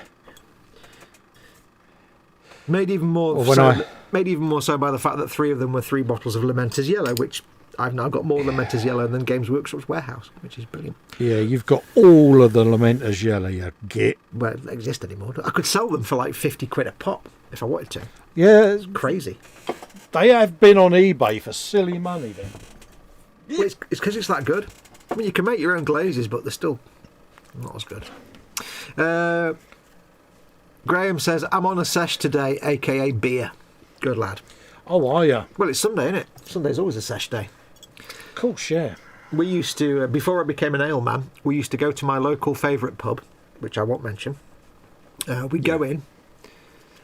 We would, in fact, no, what we do, it's been a long time now, we had a routine on a Sunday. We'd go to a little sort of restaurant-y thing. It wasn't a restaurant, it was like a little cafe. We'd go in there, we'd have a full English, about 11 o'clock, meet up in there, full English, sit and read the papers and stuff while we had this full, big, fat, full English. Then when we've had that, we'd migrate to our local favourite pub just down the road. We'd get settled in, Led Zepp on the jukebox always. Oh, yeah, absolutely. Sunday was Bikers Day, so all the bikers would be in. And we'd settle down with... the routine was basically, because I wasn't drinking beer, but we had choice of Boddingtons and Guinness in this pub, so it was basically Guinness. We'd get in there about 12 o'clock. It'd be Boddingtons or Guinness all day long. Pack of Embassy 20 Embassy number 1. Endless bags of McVitie's Crinklins. Yeah. The cheese and onion Crinklins and crisps. And then about 10 o'clock at night, we'd wander over to McDonald's to get a whole mess of cheeseburgers, come back to the pub for last orders. And then because we knew the landlord, he'd kick everybody out of the last orders, but we'd carry on drinking till about 2 in the morning. And then, about 9 o'clock at night, the little fish man would turn up with his basket of fish sticks and stuff. And that was a Sunday, every Sunday. But because we weren't sitting there chugging the beer down, we'd have a pint, but you'd nurse your pint for an hour. Because we were going to be there all day. That was the thing, yeah. So we'd only have like 5 or 6 pints, maybe 7 or 8 pints over the course of a day, but it'd be like 12 hours. So we didn't really get drunk. We got what we used to call nicely. Yeah, merry. Because he'd be like, how do you feel? I feel nicely. Well, there you go. Yeah. So we wouldn't get drunk, but we'd get nicely. So it was quite nice. And in them days we all smoked and we all ate crap food. Yeah. And I miss those days in a lot of ways. That was the thing, though, when it was smoking in pubs and social smoking. You could do 40 fags. Oh, God, easy. Yeah, you do pack of 20 in a day at the pub. No problem. On a Sunday sesh. You'd sit there and you think, I've just done 40 fags today. It's like, really? Yeah. It's incomprehensible now, isn't it, to us? But back then... But that's the thing about, I would say, about Boddingtons and Guinness. And maybe not so much Guinness, but Boddingtons and John Smith's. They may not be proper ales. They're like poor man's ales. They're like towny ales. But they weren't half good session beers. Yeah. Because they were smooth, you could sit and drink them all day long, but not fast. And you wouldn't necessarily get plastered, because if you paced them out, you'd have a beer in your hand and you'd last all day, and you'd have loads of crisps and loads of beer food, snack food from the bar, and you'd go and get some McDonald's at the end of the day. And you were just done for the day. That was it, great. Hanging out with your mates, talking rubbish, playing darts. Great. Yeah. Get on the dartboard. Candygram is now giggling at the mental image of fresh donut vomit. Because Panzer says, I now have this image of a small child covered head to foot in donut vomit. Yeah. Yeah. Bear in mind I was like 23 or 24 when we did this. I wasn't like 6. I was like, hairy ass bloke. We were all blokes. Candygram says, yeah, the spin and barf ride. Yeah. Yeah. We've all been there, mate. Oh yeah. Right, well that's the turret done. I've done all that bit of streaking. It's not all of the streaking. I've got a little bit. I've missed a bit there. I've not done all of the streaking. There's still stuff left to do, but I think that's as far as I want to go with this level of streaking on this turret. What are you doing on yours? You still doing your paint? I'm just doing a little bit of dry brushing in a couple of areas on the muscles. Ooh. Muscles and coggles. Get your muscles here. Free for pound. Don't ever change. You glorious bastard, don't ever change. I'll try not to, mate. I nearly did a line from the 2012 Wolfenstein game then, but it involves a rude word that you shouldn't use on a live stream, so... Yeah. I am who I am. If people don't like it, I am who I am. I am who I am. Yeah. Right, so that's turret done. Took me, 2.5 hours to do a turret. You can see how long this Nothing video wrong with will that. take me. I'll go full screen and show people for the what I've right done. reasons. Yeah, show your And then- wares. then you can Show your yours. wares. I'll show me bits off. So you can see now the weathering, what I have done today during this show was just that grime layer. It just gives some, especially around like these hinges here, just gives it a nice sort of dirty, slightly grubby, grimy look, and all the panel lines, all the recesses. And it's not quite as dark as it looks on camera. The colours are a bit washed out, but you get the idea. It starts to look a little bit more grubtacular compared to other ones. But yeah, I'm quite pleased with. I have to say, actually, I'm very rarely proud of my work, but that mallet on the back, I don't know how I did that, because it's literally that is the dogs though. It's literally 2 colours for the wood and a wash, Yeah. but it came out looking pretty mint, so I'm pretty proud of that. Yeah. So you should be. I'll show you how to do that when we do the limerers. Oh, you're good. I did just make it up as I went along, so. But yeah, that's nothing the wrong with turret that. That's what we all do, isn't it? Big pink straw. Oh, it's back. Except it's not. It's a big grey turret. Look into my turret. Yeah. There you go. See, army. So there you go. That's the turret done. I can't wait to get this finished so I can look at it with my eyes. Yeah, it's going to look the dogs, mate. Dude in the turret. There you go. Yeah, he's come up. Points are tied over there. We have to shoot this thing. There you go. Boom. Yeah, that's his richtig. But it's helped me decide now, because I've got 2 Forge World tanks now. I've got the Macarius Vanquisher, which is a Deathcore tank, and I've got the Malcador Infernus, which again is a Deathcore tank. And it's made me decide now that the Vanquisher I'm going to do in this colour scheme, this kind of German grey, because it looks awesome. I love this sort of German grey. When you can weather grey coloured tanks, they look so cool. So, oh, definitely. The Infernus, I might do that as a green, not camouflage, but like a green World War One style tank. I don't know yet. Yeah. Because that looks quite good. I shall put you full screen, because we'll call it quits in a minute. I'm nearly done now. So. God, it's that time already then? Yeah. Well, it's only 1:45, but let's have a look at what you've been doing then today. Show your words to the people. I've been doing some dudes. Dudes. Down the way. Meow. Nothing spectacular from me today, really. Just a bit of dry brushing on some dudes. Morning, Vicar. Done bit of bent pipage on the funnel. It's a project to move it into view to show people what you've done, isn't it? Let's move the dudes out the way for a minute. Show us what you've done. Give me half an hour. Yeah, done some bent pipes on the chimney. You're a bent pipe. Yeah, so that's got bent pipes on it. They'll be weathered. A little bit of lighter yellow on the roller and that, but most of this roller is going to end up rusty and scratched and all of that. But so just getting dudes. That's the some weapons painted.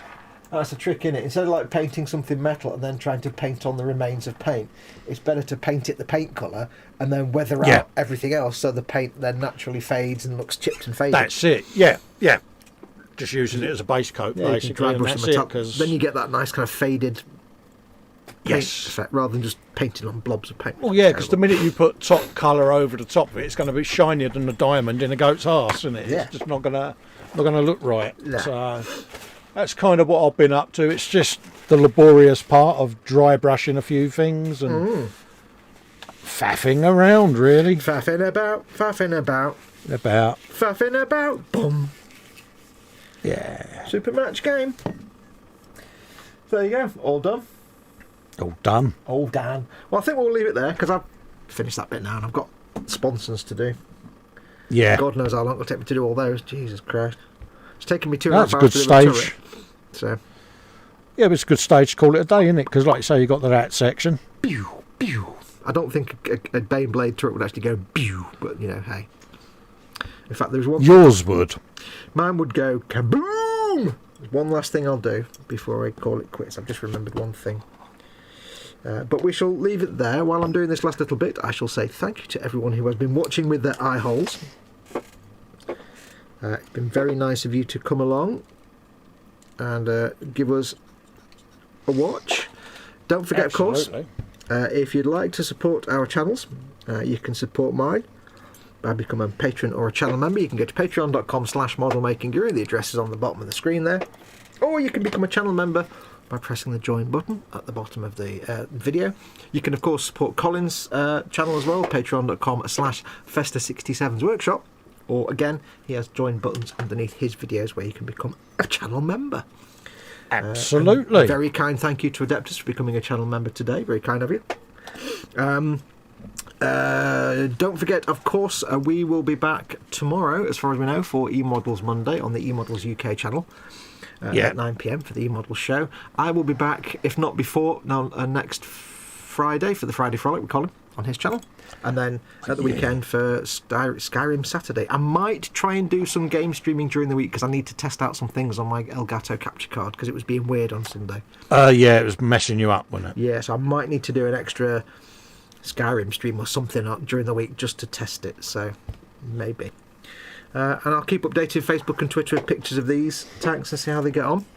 Until then, though, anything else you want to go on about, Colin, before we... No, that's pretty much it, all covered, mate, isn't it? Before we call it? What are you doing this week? You pimp your stuff, mate. Tell us what you're up to. I'm doing the Wednesday show with Dave. on over Wednesday? on Festa 60. Yeah, on Wednesday. Wednesday at the bench. Friday frolic with you. And then, obviously, Sunday brunch. And then Warhammer Sunday with you. Exactly. Absolutely, mate. Cool. Right, well, we shall see you all tomorrow for the e-model stream. Who's did I do the stream this afternoon, the in-between show? Dad and Sue are on after us, I think, at 8 p.m. Oh, okay, I'm not doing the 6 o'clock one anymore. No, he's scrapped that one. Ah, right, okay. So that's Dad and Sue on 8, and I assume Chris isn't doing his Warhammer Sunday anymore, is he really? So... No idea. And then obviously you have Paul over at ISM doing his daily shows all through the week and on a Friday. Okay, There cool. you go. Right, well, thank you very much to everyone for watching. We shall see you all very soon. I shall say, take care of yourself. Thank you, Colin, for joining me, as always. It's always my pleasure, mate. Yeah. You know that. Take care of yourself. Go make something awesome. Go be awesome. And until next time, I shall say, adios, amoebas. Take care, folks. Stay safe. Bye. Bye.